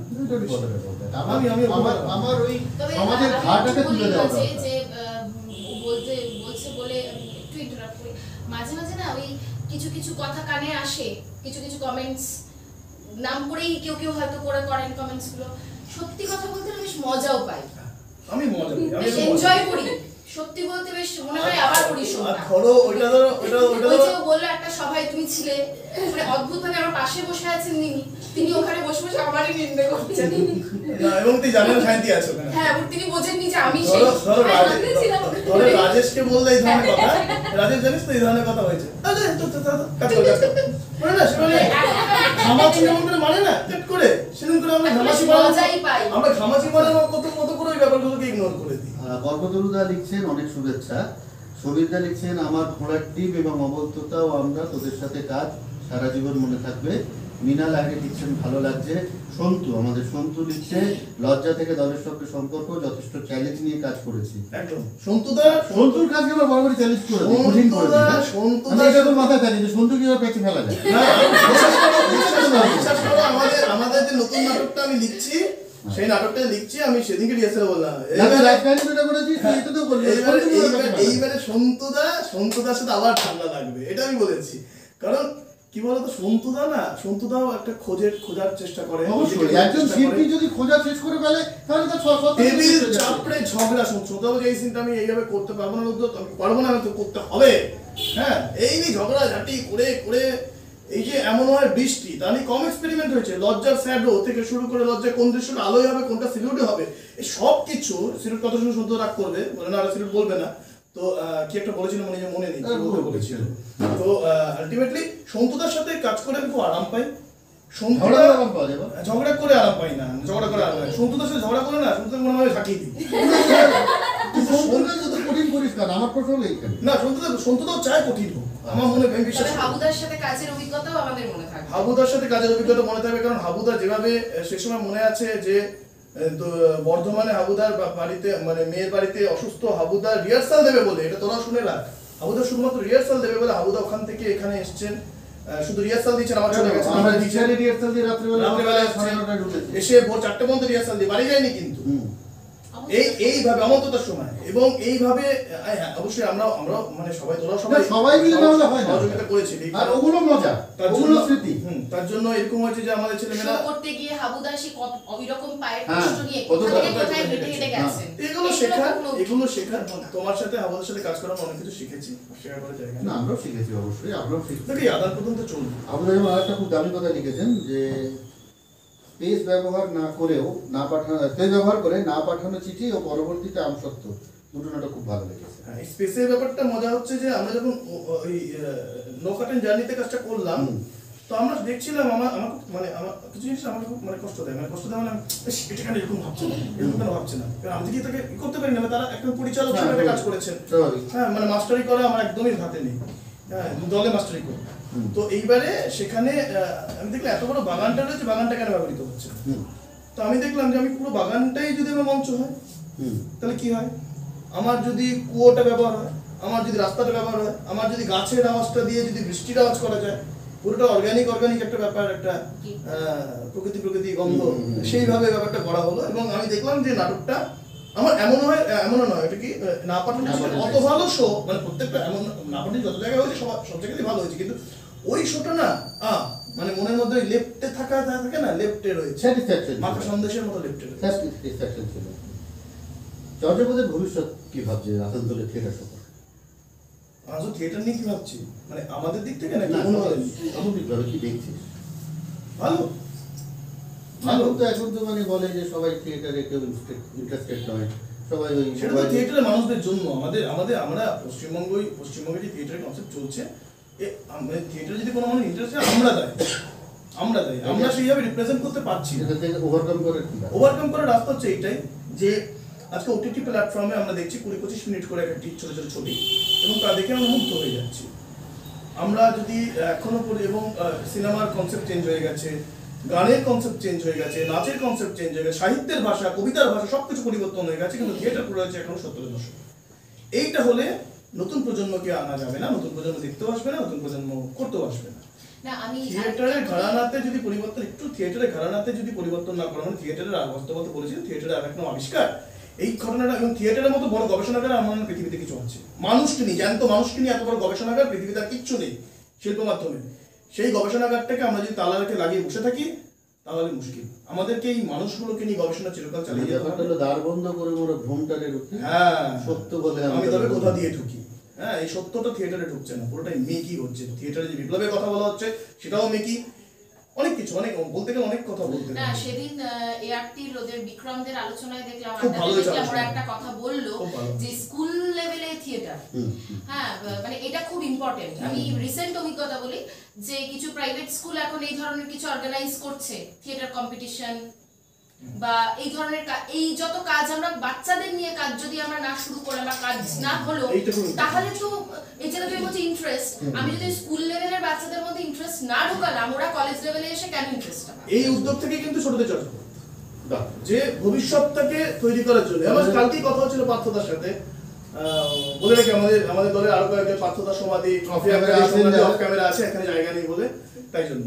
তো পার্থদার সাথে কালকে এটাই কথা হচ্ছিল আমার, যে এরাই তো ভবিষ্যতের মূলধন থিয়েটারে। আচ্ছা, মৌ লিখছে চর্যাপদ আসানসোলের নাটকে অন্য ধারা এনেছে। আমার মতো দর্শকেরা চর্যাপদের নাটক দেখার জন্য অপেক্ষা করে থাকি। এগিয়ে চলো তোমরা। রবীন চট্টরাজ ইজ ওয়াচিং, রবীন্দ্র আমাদের পক্ষতা। হ্যাঁ, ভালো কথা। রুদ্র প্রসাদ ঘোষ, সবাইকে শুভেচ্ছা জানাই, সুস্থ থেকো। এই রুদ্রদা কলকাতায় সংলাপ বলে নাট্যদলের অভিনয় করে, এবং রুদ্রদার যেটা মজা হচ্ছে, রুদ্রদা এই বলে কলকাতায় কিনে আনবো, কলকাতাকে নিয়ে আসবো। তো রুদ্রদা কিন্তু আমাদের নিয়মিত ভাবে কলকাতা থেকে এসে চর্যাপদের নাটক দেখতে আসেন। শুধু এখানে নন, চর্যাপদের নাটক বহরমপুরে হোক, চর্যাপদের নাটক গোবরডাঙ্গায় হোক, কোথাও যেখানে যাও গৃহীণ একটি মানুষকে দেখতে পাবো, তার নাম রুদ্রপ্রসাদ ঘোষ। এবং রুদ্রদা এবং অর্ঘ্য বসু বলে মেমারির একটি ছেলে, তুমি চেনো, আমাদের একটা কাজ করার কথা হয়েছিল একসাথে। তো এই দুজন অদ্ভুত ভাবে লজ্জা কতবার দেখেছে, মানে আমি এতবার লজ্জা দেখিনি, কারণ আমি তো অভিনয় করি, আমি অত লজ্জা দেখতে পাইনি। ও আমার থেকে বেশি লজ্জা দেখেছে। হ্যাঁ, সেটা তো আগে ছিল, কিন্তু সেই সূত্রটা এখন আসছে না, এখন তো আসছে থিয়েটারের। 100বার। আচ্ছা, গল্পটা বলে গানটা সংলাপ কিছু নেই। নাটকের সংলাপ শোনা যায়, গান পিছনে শুনিয়েছে। না চলো আমি তুমি এইটা করি, ঘোড়ার ডিমের একটা জায়গা। হাবুদা রাখো। না ঠিক আছে চলো, রাগ করবে না। তুই একটু হাবুদার জায়গাটা, এই জায়গাটা হাবুদা, এই জায়গাটা হাবুদা ঐতিহাসিক না থাকলে কি করে? হয়তো বলে দিচ্ছে। ওই বয়স 28 বছর হইলেই আচ্ছা বেচারা ব্যাচেলর ওখান থেকে মেঘে মেঘে বেড়াতে কম। মেঘে মেঘে বেলা তো কম হলো না, বেচারা ব্যাচেলার। বয়স 28 বছর হইলেই রাজা গোপাল রুদ্র পিতৃ অনুরোধে প্রথমবার পিরিতপুরের রাজসভায় উপস্থিত হইয়া ছাতি ফুলাইয়া বিশেষ কায়দা করিয়া দাঁড়াইতে গিয়া ধুতির বাঁধন খুলিয়া তখন কিঞ্চিত রাগে এবং কিঞ্চিত অভিমানে তিনি সেই স্থান হইতে বিদায় লন। রাজা, ও রাজা, আরে বলো না ওই পিরিতপুরের রাজপ্রাসাদের ঘটনাটা একটু বলো না, গল্পটা। না কি না না বলবো না। বলো না তো। সেই ইতিহাস গোপন থাকাই ভালো। না আজকে বলো। না না আমি কিন্তু লুডোতে গুটি খাইনি। খাবি না তো? খাও না। কথা দিচ্ছিস? Promise. চা খাবি, চা খাবি? খাও। প্রমিস? প্রমিস। প্রমিস? প্রমিস। চলো বলো। এটা বুঝতে হবে। বুঝতে হবে। হ্যাঁ। গেল বছর ঘটকালি করছিল আমাদের পুরোই জামিনী চাটাচ্ছি। কে? জামিনী চাটাচ্ছি, অমিত দাসের বাড়ির পিছন দিকে গলিটা দিয়ে যাবি, গিয়ে নিয়ে একটা ঘুটে বেলা বলতে বেড়াচ্ছে, দেওয়াল দিয়ে ডান দিকে যাবি, ডান দিকে গিয়ে ওদিকে বাঁ দিকে যাবি। জামিনী। আমি জামিনী। ধ্যাৎ। এই, ও ঘটকালির কি হলো বলো? হ্যাঁ, ঘটকালি সেবারে হচ্ছে একটু আসতে। হ্যাঁ, এই ঘটকালি ওই তো বলছি ঘটকালি করে, জামিনী যাচ্ছে ঘটকালি করছে। দেখো। তো আমি গেলাম, গেলাম গিয়ে নিয়ে কি দারুণ রাজপ্রাসাদ। হ্যাঁ, তারপরে সুন্দর সুন্দর ফোয়ারা, একটু বড় বড় পর্দা ঝুলছে, পর্দা, ফুলের বাগান। হ্যাঁ, কি হলো? কি? রাজকন্যা এসে দাঁড়িয়েছে। কি রূপ, কি যৌবন, রাজার একমাত্র কন্যা, সিঙ্গেল চাইল্ড। তারপর কি হলো? তারপর রাজকন্যা আমাকে জিজ্ঞাসা করলো। বলছি তুই আধার কার্ডের সাথে রেশন কার্ড লিংক করেছিস? কি হচ্ছে? না, রাজকন্যা এটা জিজ্ঞাসা করলো? ওই দুয়ারে সরকার হবে। রাজকন্যা এটা জিজ্ঞাসা করলো? ও না, রাজকন্যা আমাকে জিজ্ঞাসা করলো। ও রাজকন্যা জিজ্ঞাসা করলো, এই তোমার অন্দর মহলে অ্যাটাচ বাথরুম আছে? তুমি কি বললে? ভালো আছে। মিথ্যে কথা। বাথরুমে নেই, তোর আবার অ্যাটাচ, সকালবেলায় পুকুর পাড়ে অ্যাটাচ। হাসিস না।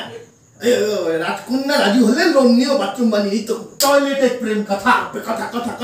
আর সব থেকে বড় কথা, এখন লোন নিলে পরে শোধ করতে হয় না, বিদেশে চলে গেলে শোধ করতে হয় না। বলতে নেই, লাইট চলছে। ও লাইট চলছে।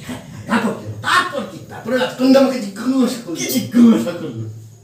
করলো, এই তোমার সৈন্য সামন্ত আছে? তুমি কি বললে? এটাও মিথ্যে। মিথ্যে কেন? এই লেটার গুলো তোমার সৈন্য? বাগানে কি নাম ছেলেটার? দীপু। আর ছেলের নাম কি? দিনু। হ্যাঁ, তো দিনু সামন্ত, দীপু সামন্ত, তোমার সামন্ত। তারপর কি হলো? তারপরে রাজকন্যা আমাকে জিজ্ঞাসা করলো,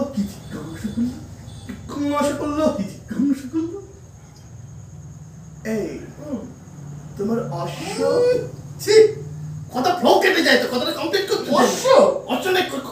দে। অশ্ব না, কমপ্লিট করতে দে।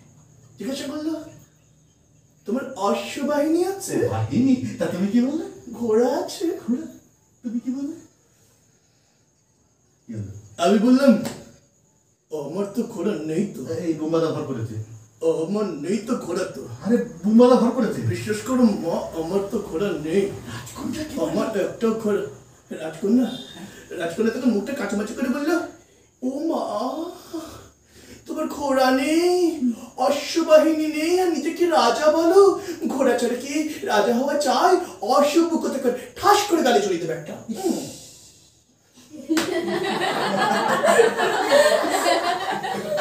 হাবুদা লিখেছে, রাজেশ আমারটা বেশ ভালোই করলি। ভালো কথা। রাজেশ ভালোই করেছে যখন, ঠিকই আছে। আচ্ছা, এবার একটু ওই আড্ডা দিই। চলো গাড্ডা চলো চলে হ্যাঁ, যতক্ষণ নেট আছে। রাজকাহিনী। হুম, ভাবনা চিন্তা রেখে রাজকাহানির ভাবনা চিন্তা কি হবে? রাজকাহানির ভাবনা চিন্তা প্রথমত ভুল রাস্তাটা রাজকাহানি হলো কেন? কারণ ভুল রাস্তা করে আমার মনে হয়েছিল কমপ্লিট করে। আচ্ছা, হ্যাঁ আমার মনে হয়েছিল এটা মানে উনি যে সময় করেছিলেন তার জন্য ঠিক ছিল। অতদূর ঠিক ছিল, কিন্তু সময় তো এগিয়ে গেছে, কারণ নাটকে এগিয়ে আসবে স্বাভাবিকভাবে। আজকের সময় দাঁড়িয়ে যদি দেখা যেত আমার মনে হয় বাদল সরকারও তো অন্য এই এক মিনিট সন্তু একটা ভালো কথা লিখেছে, এটা আমি একটু ইন্টারেক্ট করলাম, কিছু মনে করিস না। রক্তগরবী বিসর্জন নাটক চর্যাপদ করুক, ইচ্ছে রইল। দেবতার গ্রাস এক যৌথ অসাধারণ সৃষ্টি, বিভিন্ন কমেন্ট তার উদাহরণ। বেশ, কিন্তু প্রশ্ন একটাই সন্তু, রক্তগরবী বিসর্জন করলে আরোটা কিন্তু তোকে যদি করতে হয়, রুদ্র যদি ডিরেক্টর হয়, বাকিটা তুই বুঝেন না। যেটা ব্যাপার হচ্ছে যে তো সেখান থেকে রাজকাহানি আমার মনে হলো যে রাজকাহানি এক্সটেন্ডেড করা দরকার, মানে রাজপুত্র ওখানে শেষ ছিল যে মানে যদি যদি মিলে যেত ঘরকার রাস্তা, লাভ মারতো কাঠুরিয়া মাকে, লাভ মারতো কাঠুরিয়া ভাইকে, হ্যাঁ, কিন্তু রাস্তা তখন মেলেনি, কিন্তু রাস্তা পেয়ে গেছে। এই পেয়ে গেলে এই যে যারা রাষ্ট্র ব্যবস্থা যদি রাস্তা পেয়ে গেল, মানে ছুঁচোয় ঢুকে ভালো হয়ে বেরানোর রাস্তা যদি তারা পেয়ে গেল, তাহলে তো ইচ্ছে করার নেই। সেইটাই এখানে দেখানো হয়েছে, সেটাই আমার উদ্দেশ্য ছিল। মাঝখানে যে সংলাপটা ছিল সেটা কি রাজকাহিনীর তরিমপুর একটা সংলাপ ছিল, বেশ, যে শোনাবে বলছিল। রাজকাহিনী অনেকগুলো জায়গায় ইম্পোজ, যেমন একটা জায়গায় ছিল কৃষকদের নিয়ে একটা কথা ছিল, মানে ওর মাঝে মাঝে আপ টু বাদল সরকারের মধ্যেও অনেক সংলাপ এখনকার ঢুকে গেছে। কারণ যখন বাদল সরকার ওখানে এক জায়গায় বলেছেন হয়তো কৃষকের কথা বা চাষির কথা, আমি ওখানে পুরো কৃষকের জায়গাটাকে পুরো তুলে ধরেছি, ওই জায়গাটাকে, যে এই সময় কৃষকদের সমস্যা। মতন বল, ওই জায়গাটা মনে আছে, বল যেটা মনে আছে। शहर छोड़ के गांव, शहर छोड़ के गांव, गाँवे बड़ बड़ बड़ी ना আছে, চড়া চড়া রাস্তা না আছে, না আছে দোকান, না আছে বাজার, না আছে গাড়ি, না আছে ঘোড়া, না আছে ওলা, না আছে টোটো, খালি खेती আর खेती, दूर दूर तक खेती, और बीच बीच में जमाट बांधा आटो सटो गाज गछली पेड़ वगैरह, करीब किसान का घर, कूड़े घर, नीचू दरवाजा, अंदर जाना सिर झुका के, बाहर आना सिर झुका के, अंदर जाना सिर झुका के, बाहर आना सिर झुका के, तो क्या गरीबी सर तो नीचू ही था के ना बराबर। किसान फसल उगाता है, किसान हमारे चुनो फसल उगाए, चावल उगाए, आलू उगाए, सब्जी उगाए, लेकिन दाम मिले ना। किसान আমাদের জন্য খানা উগাচ্ছে আর নিজে ভুকা থেকে আত্মহত্যা করছে, তো इसमें রাজার কি দোষ? পেট্রোলের দাম বাড়ছে, ডিজেলের দাম বাড়ছে, लेकिन इसमें রাজার কি দোষ? এগুলো আমার এই জায়গাগুলো আমার সাহেব লিখছে সত্যি দারুণ লাগছে, দেবু লিখেছে দারুণ লাগলো, শান্তা দাস দেখছেন, সন্তু কিছু লেখেনি ও কিছু করবে। বেশ, আচ্ছা, রাজকাহিনী একটা আপাতমস্তক রাজনৈতিক নাটক, মোটামুটি আমরা রাজকাহিনী বলছি, ভুল রাস্তা, রাষ্ট্রের যে আগ্রাসন দেখানো হয়েছে তাতে। এবার প্রশ্নটা হলো, অতীতে আমরা বহু রাজনৈতিক নাটক দেখতাম, এখন কিন্তু রাজনৈতিক নাটকের একটু খরা হচ্ছে। কোথাও কি নাট্যকার, অভিনেতা, পরিচালক এরা কি একটু সেফগার্ড থাকতে চাইছে যে না আমরা রাজনৈতিক ব্যাপারটাতে যাব না, আমরা অন্য সাবজেক্টগুলোতে? দেখো, সেটা হচ্ছে যে আপলিটিক্যাল বলে কিছু হয় না পৃথিবীতে। হ্যাঁ, রোমারোলা যখন বলছেন যে নাটকের সংজ্ঞা যখন বলছেন, তখন যেই পার্টগুলো বলছেন তার মধ্যে একটা জিনিস কিন্তু বলছেন এন্টারটেনমেন্ট, হ্যাঁ, মানে কমিউনিকেশন, তার সাথে বলছেন রাজনৈতিক বার্তা বা সামাজিক বার্তা, এইসব কথা বলছেন। একইভাবে তুমি যদি একদম আমাদের প্রথম নাটক দেখো, ভারতীয় নাট্যশাস্ত্রের মতে সমুদ্র মন্থন বলে যে নাটকটি হলো, সেটা কি রাজনৈতিক নাটক ছিল না? রাজনৈতিক ছিল। ওখানেও কিন্তু যদি রাজা হয় ইন্দ্র এবং ওই অসুর এবং সুর অসুরের যুদ্ধ, দ্যাটস অলসো রাজনৈতিক। প্রমিথিউস যখন ওই যে ওই আগুন চুরি করে যখন আনলো, স্কাইলাসের নাটকে যখন দেখানো হচ্ছে জিউসের অভিশাপে, সেটাও তো রাজনৈতিক নাটক। মানে রাজনৈতিক নাটক কিন্তু সব নাটকই সব মতো কোনো না কোনো ভাবে, মানে থিয়েটার সমাজ ছাড়া, রাষ্ট্র ছাড়া হয় না, কোনো কোনোভাবে চলে আসবেই। এবারে মজার জায়গাটা হচ্ছে যে আমার মনে হয় না যে থিয়েটার একমাত্র দায় সবসময় রাজনৈতিক নাটক করা, এটারও দায় নেই। আমাদের চর্যাপদের ক্ষেত্রে হয়ে যায় যে আমরা যখন কাজ করি তখন আমি বলছি টোটাল যে পরিস্থিতির কথা বলছি, হ্যাঁ। এখানে কেন আর দেখো আমার মনে হয় না যে টিনের তলোয়ার তো এখানে কেন আমরা বাথরুম ওষুধ বোমার পরে আর কোন পাচ্ছি না? হ্যাঁ, এবার বলছি একটা মজার জিনিস দেখো, যখন বামপন্থী যুগ ছিল তখন কি বামপন্থী বিরোধী খুব নাটক হয়েছে? না, ব্যাপারে কি হয়নি, হয়নি, সেভাবে হয়নি। আমাদের প্রাপ্ত বসুই উইকেল টুইকেল প্রথম বললো ওই সংলাপগুলো, পক্ষ নিন, সব বোঝাচ্ছে পক্ষ নিন। তার আগে কিন্তু এই যে যারা অনেকে এখন বিপ্লবের কথা বলেন, অনেকে বলেন রাজনীতি নাটক হচ্ছে না, হ্যান ত্যান, তারা তখন কি করছে? বামপন্থী যুগে তারা তাহলে বামপন্থ সরকারের তো নিশ্চয়ই কিছু কিছু বলছিল, তারা কোনো নাটক সেভাবে করেনি। হঠাৎ করে বিপ্লব কেন চাকা দিলাম জানি না, কিন্তু আমার মনে হয় যে সব সময় নাট্যশিল্পীদের দায় আছে রাষ্ট্রকে প্রশ্ন করা, এটা দায় আছে। কিন্তু তার মানে এই নয় যে একমাত্র নাট্যশিল্পীদের দায়, নাট্যশিল্পীদেরই দায় একমাত্র রাষ্ট্রকে প্রশ্ন করা। অন্য শিল্পী না, ডাক্তার, উকিল, ব্যারিস্টার, শিক্ষক সকলের দায় আছে। তুমি স্কুলে যখন টিচারিং শিক্ষকতা করছো তখন তুমি সুন্দর করে সরকারি মাইনেটা নিয়ে বাড়িতে আসছো, সরকার যারা বলছে তুমি সেগুলো ফলো করছো, আর বাইরে এসে তারপর বিপ্লব করছি থিয়েটারের মাধ্যমে, ও হয় না গো। তুমি করলে পরে স্কুলের চাকরিটা করতে করতে বিপ্লব করো। রাজেশ এটা করে, আমি জানি না কি বলো? এই যে স্কুলে চাকরি করতে করতে বিপ্লবের কথা যে বললো, এইটা মানে তুই কি বিশ্বাস করিস যে রাজনীতিকে থিয়েটার? আমি শুধু স্কুল বলছি না, কিন্তু আমি সমস্ত সেক্টর বলছি না, স্কুলটা ধরে নিও না আমার শুধু, তখন আমার শিক্ষক আবার রাগ করে বসে। ওই যে বললাম অ্যাপলিটিক্যাল বলে কিছু হয় না, সমস্ত কিছু পলিটিক্যাল। প্রতিটা বিষয়ের সঙ্গে রাষ্ট্রের সম্পর্ক আছে। এক্স্যাক্টলি, আমরা প্রত্যেকের রাষ্ট্রের অংশ, আমাদের প্রত্যেকের দায় আছে রাষ্ট্রের প্রতি, মানে প্রশ্নহীন আনুগত্য মেনে নেওয়া রাষ্ট্রের যাবে না। দায় আছে আমাদের প্রতি। একদমই, মানে রাষ্ট্র যেমন আমাকে প্রশ্ন করছে বা বাধ্য করছে, আমারও সেই দায়টা আছে, সেই অধিকারটা আছে রাষ্ট্রকে প্রশ্ন আমার কথা করার। কি মনে হয় রাষ্ট্র যদি আমাদেরকে ব্যবহার করে, আমাদের উচিত রাষ্ট্রকে ব্যবহার করে নেওয়া। হ্যাঁ, মানে আমি এটা মনে করি। ওই তো প্রশ্নহীন আনুগত্যের কোনো মানে হয় না। সন্তু কিন্তু একটু দারুণ কথা লিখেছে, সুশোভন কিছু বলুক। সুশোভনকে তাহলে ওই প্রশ্নটা করি, ও রাতের বেলা এখন তো স্টেশন কেন যাবে? এখন যা বন্ধ করছিস কেন যেতিস? যেটা তুমি একটা কারণ ছিল। তার আগে ঘটনাটা একটু বলে কারণ নাই, সমস্যা ছিল। এটা সুশোভনই বলুক। না, ব্যাপারটা সমস্যাই ছিল। কি সমস্যা? কি সমস্যা? সমস্যা বলতে যখন আগে যখন নেট দিত, নেট কোড আমাদের ছিল, হ্যাঁ। এখন তো 1.5 জিবি দিয়েছে। আচ্ছা। আগে একটু 1 জিবি করে দিত। হ্যাঁ। যখন জিও যখন ছিল তখনও জিও ছিল, তখনও ইউজ করতাম, তখন আমার পোষাতো না। ও নেট করতে যেত, মোদ্দা কথা এটা তো কথা। ও ফ্রি ওয়াইফাই মানে এটাতে থিয়েটারের কোনো সম্পর্ক নেই। না না, থিয়েটার কোনো সম্ভব আমি ওইটাই প্রশ্ন করলাম, রাতের বেলা একটা ছেলে চর্যাপদ থেকে বেরিয়ে আসন্ত কোনো থিয়েটার এই বুদ্ধিটাও খাটাতে হলে হবে, কোথাও না পেয়ে না, এটা একটা বুদ্ধির ব্যাপার, সেটা বলছি। এখন আর চাই না, এখন বন্ধ করে এখন দিয়েছে। রেলও বন্ধ করে দিচ্ছে। রাতের মধ্যে এগুলো বন্ধ। যাকি। দুদিন আগে রেলও বন্ধ হয়ে যাবে। জিবি হয়ে গেছে। আচ্ছা, কিছু শোনা আমাদের, একটু সংলাপ বা গান কিছু তো একটা শোনা।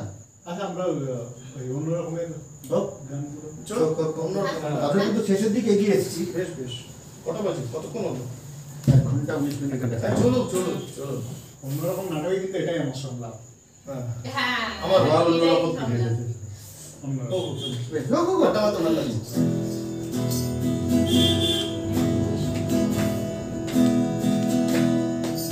কার চোখে জাগে আলো, তার ইচ্ছে না পায় ডানা, সে তো খুলবে বন্ধ জানি, আর হাঁটবে সব অজানায়।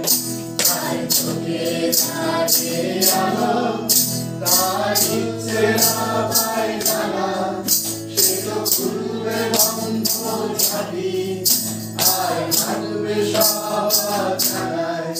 তার রং বেরঙের পথ, তার ঢেউয়ের বুকে করি, সে তো ভুলবে না গিলবে না, ছেড়ে নিরুদ্দেশে পারি, সে তো ভুলবে না গিলবে না, ছেড়ে নিরুদ্দেশে পারি, সে তো ভুলবে না গিলবে না, ছেড়ে নিরুদ্দেশে পারি। এই পোকাটা না থাকলে আমরা থিয়েটার হয় না। একদম। নিরুদ্দেশের পাড়ি দেওয়ার সাহসটা না থাকলে মনে হয় থিয়েটার হয় না। অন্য কোনো শিল্প হয় না, কারণ ঘড়ি থেকে কি সৃজন হয়? না, আমি ঠিক 15 মিনিট একটা সৃষ্টি করে ফেলবো, এটা সম্ভব না। হয় না। এই সৃজনের যেমন কোনো মাপকাঠি নেই, পটি আর সৃজন দুটোই হয় না।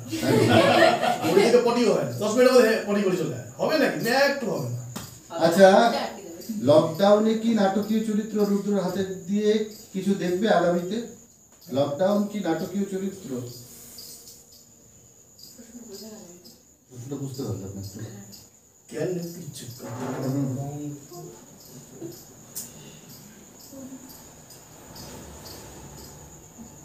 অন আছে?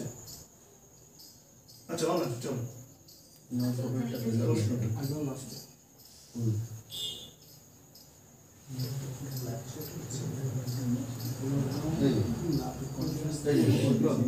লকডাউন কি নাটকের জন্য তো রুদ্র ঢাকা থেকে গিয়ে কিছু দেখবে? লকডাউন সম্পর্কেও কিছু নাটকের কথা বলছেন? আমরা ইতিমধ্যে আগের বছর লকডাউনের সময় না তার আগেই প্রথমে করেছিলাম আমরা আর না করোনা, এবং যেটা ভারতবর্ষের মধ্যে প্রথম মানে কাজ, যেটা একই দিনে দুটি কাজ প্রকাশিত হয়েছিল 7ই এপ্রিল, যেটা একদিন বলিউডের স্টাররা অমিতাভ বচ্চনরা করেছিলেন, একই দিনে প্রকাশ পায় কয়েক ঘন্টার অন্তরে, চর্যাপদে ছোটদের একটি কাজ। সেটা প্রথম পশ্চিমবঙ্গে গিয়ে এত লকডাউনের মধ্যে একটা ভিডিও এত কিছু হলো, তার প্রথম কাজ আমরা করেছিলাম। তারপরে একটা চর্যাপদে আমি বলে একটি করেছিলাম, যেটি এই রুমটি আমার পুরো মানে হয়ে রয়েছিল, মানে চরিত্র হয়ে উঠেছিল একটি। এই গানটা বোধহয় প্রথম তার আগে সেভাবে ওই গানটা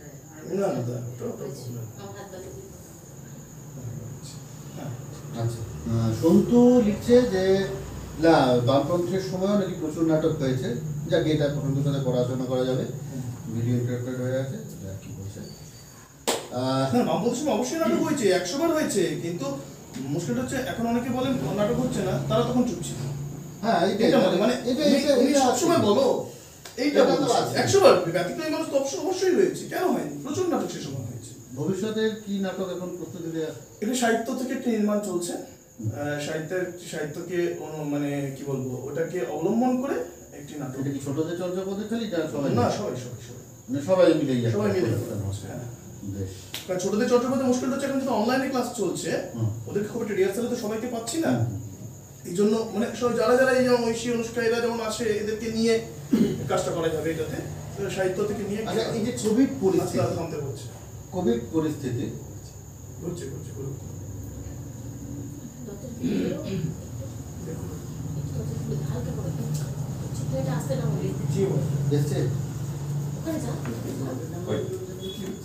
আমার মনে হচ্ছে তাই তো, মানে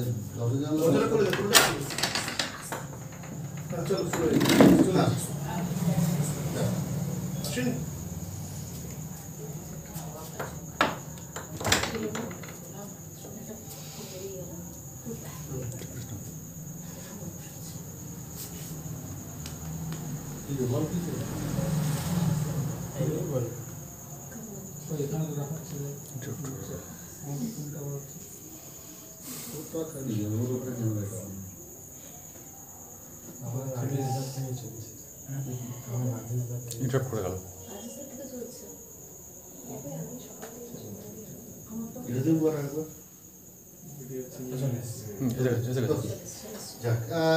আমরা একদম শেষের দিকে এসে গেছি, বারবার আমাদের নেটওয়ার্ক, আর তারপরে গরম ফ্যানবিহীন ঘরে বসে কষ্ট হচ্ছে, শেষের দিকে এগিয়ে গেছি, শেষের দিকে যাই। লকডাউন পরিস্থিতি নাটককে কতটা ক্ষতি করলো?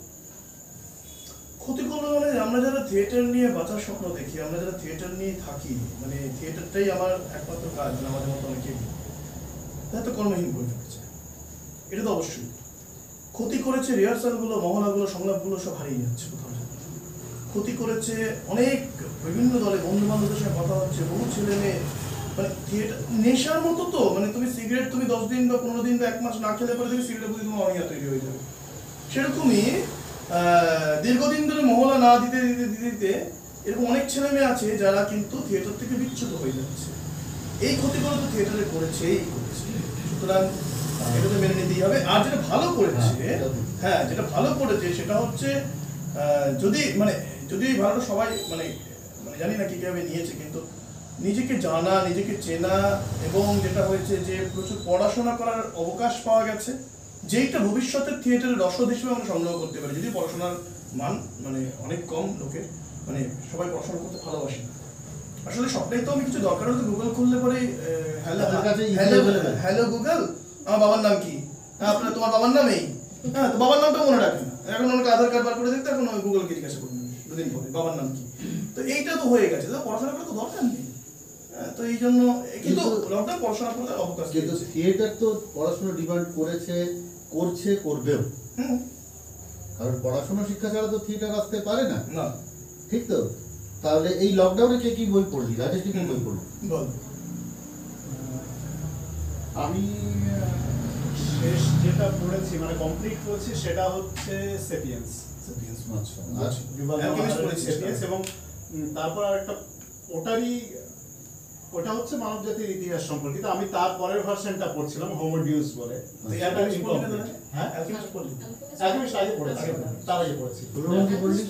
আমি পড়েছি তোমার একটা নাটক পড়লাম, নট ফর সেল। তাহলে এটা তোমার বোধহয় বোধ হয় কৌশিক প্রথম পাতাটা পড়িস না? না পড়েছি, দরকার নেই। না পড়েছি। বোধ হয় বলছিস কেন নামটা? হ্যাঁ নাটকের নামটা বোধ হয় বলছিস কেন? না, নট ফর সেলই হবে। ওরে নাটককারের নাম কি? কিনি কিনি লিখেছেন? কৌশিক সম্ভবত কৌশিক চট্টোপাধ্যায়। আবার সম্ভব হতে আবার দেখো কৌশিক অনুষ্ঠান কি কৌশিক করলি? চট্টোপাধ্যায়। হ্যাঁ, এই মেয়ের পড়াশোনা ইচ্ছা তোকে জিজ্ঞাসা করবো? করো। বলো। আমি অনেকগুলো নাটকের বই কিনেছি এই আচ্ছা। লকডাউনে। তার মধ্যে পড়েছি বলতে আমার একটা রাজকাহিনী বলে একটা বই আছে। অমরেন্দ্র ঠাকুর। তো আমার ওটা তার সাথে যদি ইংলিশ বলো তাহলে ইংলিশের ক্ষেত্রে পুরো হ্যারি পটারের সিরিজ মহাভারত পড়ছিস না? মহাভারত পড়া। পড়া। ঠাকুরমার ঝুলি? ঠাকুমার ঝুলিটা পড়া। হ্যারি পটার পড়ে আগে ঠাকুরমার ঝুলিটা পড়ে দেয়? হ্যারি ওটা বলে দেখো আমার হারে বলে ভালো লাগে। মাথন কি পড়লি? আমি অ্যালকেমিস্ট পড়েছি, আর Paul Hawkins the Girl on the Train এটা পড়েছি। আচ্ছা। দাদার কাছ থেকে বই নিয়েছিলাম, বিশ্বপ্রসাদ ভাদুরী কৃষ্ণাপন্থী কবিতা, ওটা পড়েছি। এটা খুব ভারী বই। হ্যাঁ, আমার খুব ভালো লাগে, খুব ভারী। ওটা পড়েছি। বইটা বড় তাই। আর একটা বই কি করলাম, দাঁড়ান, ও হ্যাঁ, মধ্যযুগের ভারত, ইব্রাহিম কি একটা নাম ভুলে যাচ্ছি, স্যার নামটা না, ইব্রাহিম ওনার লেখা কমিক্স কিছু পড়িস না? কমিক্স না। কেউ কমিক্স পড়িস না? কমিক্স বলতে মানে কি, মানে কমিক্সের ও হ্যাঁ, কোনটে? ওরে বাবা আমি আমার খুব কি ইচ্ছা, আমার শোনো, খুব আমার ইচ্ছা। রোজ দুপুরবেলা খেতে বসলে পরে আমার সঙ্গে আমি মনে পড়ে চলবে, তো দেখি কি। মনে পড়ে চলবে, সানডে আদা ফোদা হ্যাঁ, মনে Sunday, পড়লে, Sunday, রীতিমতো, হ্যাঁ এগুলো রীতিমতো। চলবে, আমি নানি খেতে পাই না। না, আমি পিসিমণিকে জিজ্ঞাসা করছি না, কারণ ও এই বছর আমি একটা তো বই আরো পড়েছে, পড়েছি। সেটাও তোপসে। না, আমি বলি ও আমাকে রিসেন্টলি একটা বই উপহার দিয়েছে, লালু বেঙ্গল, সেটা আমি পড়ছিলাম। আর সাথে তোপসেকেই কিরকম দীপুদা এই বাংলায় মহাভারত, বাংলায় এই ছোটদের মহাভারত, ছোটদের রামায়ণ দিয়েছে, এগুলো পড়তে বেশ আবার পড়তে বেশ আমি মজা লাগছে। আমি রিসেন্ট ওইগুলোই আমাকে মুখ গিফট করেছে। মানে ওর জন্যই আবার না, ওই আমাদের রাজশেখর বসু মুখ গিফট করেছে। হ্যাঁ, আমি একটা বলছি, আমার এবারের জন্মদিনের উপহার কিন্তু বই, ছোটদের গল্প বলছি। আমার বাবা আর আমি মা কিন্তু আরো বই পড়েছি। হ্যাঁ, একটা নাম বললাম। ওটা ঠিক আছে, শেষটা বলো। বললাম। ফিজিক্সের বই তো কথা পড়তেই হবে, ও তো কিছু বলার না, না। না, ও না, ওটা আমি ভালো। না, পড়েছি? আমি জাপানিজ ওরা বই বিছুটি কি পড়েছে দেখি তার। আমি ওই ছোটদের নাটক কনভেনশন লিখেছে, কি কি নাটক পড়লি ওটা? ওখানে not for sale Koushik Chattopadhyay, একটা সেল ফোন মোহ চট্টোপাধ্যায়, আরেকটা পড়ছি যে মোহ চট্টোপাধ্যায় আর কোন নাটক পড়েছি? জোরে বল, জোরে। মোহ চট্টোপাধ্যায় না, আমার ওটাই প্রথম পড়া। আচ্ছা, মোহ চট্টোপাধ্যায়। আর বাদ বাকি বলতে তোমার নানা রঙের দিন পড়েছে অজিত নানা রঙের দিন গুলি। গুলি। হ্যাঁ, আমার যেহেতু পাঠ্য বইটা আমার ওটাই লেখা আছে, নানা রঙের দিন। আমি পরে একটু তোমাকে জানাবো। কোথাকার পাঠ্য বই ওটা? এটা আমাদের 12 এর সিলেবাসে ছিল নানা রঙের দিন। নানা রঙের দিন নাটক দিচ্ছে এখন? মাঝখানে দিয়েছিল, এটা আমি একবার দেখলাম। 12 এর বইটা আছে। আর আরো সুভাষ মুখোপাধ্যায়ের ছোট গল্পগুলো পড়েছি। ওরা প্রথম কথা হ্যাঁ, তোমার ছাতির বদলে ছাতির বদলে হাতি, গাঢ় পাহাড়ের নিচে, এগুলো মোটামুটি পড়েছি। আমরা শেষের দিকে যাই, রাজকাহিনী ওই গানটা দিয়ে শেষ করা যায়, তাই না? আর চলো হবে? চলো, তার আগে একটু বলি সবার উদ্দেশ্যে, মনে না? আসলে হাত জোর করে বলবো না, না মানে দিশারির এই উদ্যোগকে আসানসোল চট্টোপাধ্যায়ের পক্ষ থেকে অনেক অনেক সাধুবাদ জানাই। তার কারণ দিশারি যখন প্রথম এটা শুরু করে তখন অর্পদার সাথে কথা হয়েছিল, এবং সেদিন থেকে কথা হয়, আমি প্রত্যেকটি এপিসোড মোটামুটি দেখেছি, হ্যাঁ প্রত্যেকটি এপিসোড দেখেছি, এবং দারুণ, এবং এই যে আড্ডার ছলে কত কথা উঠে আসে, কত কথার মাধ্যমে কত কথা উঠে আসছে, সেইটা হচ্ছে দারুণ লাগছে। দিশারি আমাদের আসানসোলের একটি ঐতিহ্যশালী দল, সেই দলের অন্যতম সদস্য অর্ক চক্রবর্তী, এবং ওখানে দীপঙ্কর ক্যামেরার পিছনে, এবং সোমনাথদা, হ্যাঁ, তারা সকলে রয়েছেন। এই একটা আড্ডা মাখা পরিবেশ, গরম প্যাচপ্যাচে পরিবেশের মধ্যে আড্ডাটা আমাদের একটা নিঃশ্বাস, মানে কি বলবো, বৃষ্টির মতন আমাদেরকে কাস্টিং মিউজিক। তো সব মিলিয়ে দারুণ লাগলো। কাস্টিং মিউজিকের কথা মনে পড়লো, এটা বলেছে বিজু। বিজু আর ভাই প্রিয়ম, লেখা সুর সবটাই সবটাই খুব ভালো। আর আসানসোলে যারা নতুন থিয়েটার করছো তাদেরকে তুমি বলেই বলছি বা করছিস, তাদের সবাইকে বলবো যে প্রচুর পড়াশোনা কর, প্রচুর দেখ কি কি বলছে, কি কি করছে, কিচ্ছু না করে একদম নিজের কাজে কনসেন্ট্রেট করে কাজ করতে হবে প্রত্যেককে। আর যারা সিনিয়র মানুষ তাদের উদ্দেশ্যে বলবো পাশে থাকুন আপনারা, যাতে আমরা আসানসোলের থিয়েটারের জন্য কিছু করতে পারি, বাংলা থিয়েটারের জন্য কিছু করতে পারি। আসানসোলের থিয়েটার যেন বাংলা থিয়েটারের অন্য রূপ হয়ে ওঠে, এটুকুই আমাদের চর্চা করতে চাইতে হবে।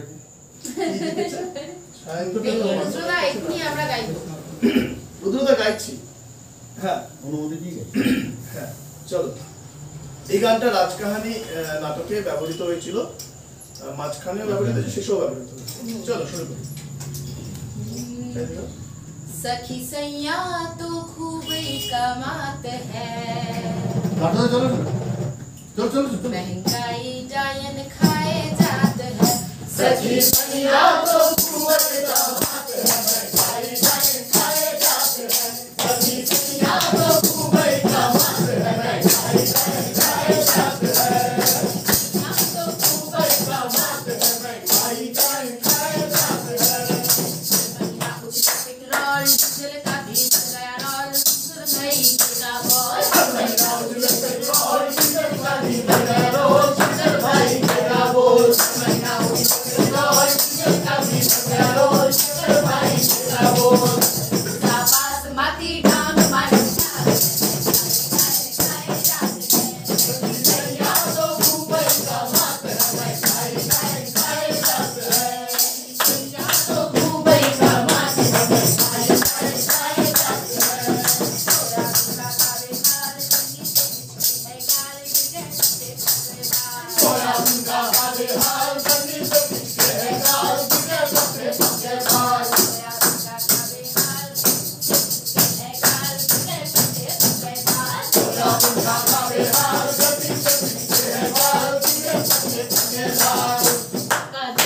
दिखाए गई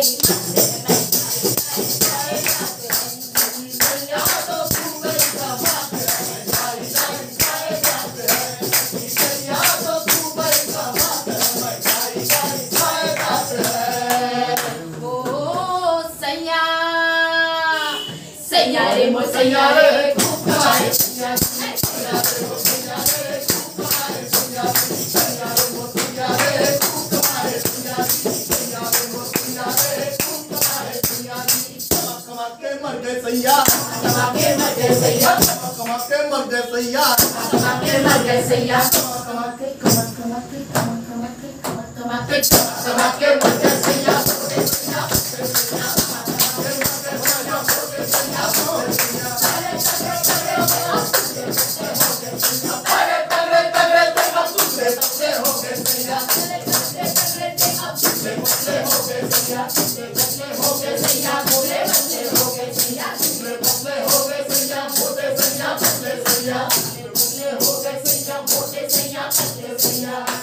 अरे सैया मर गए हमारे, किसी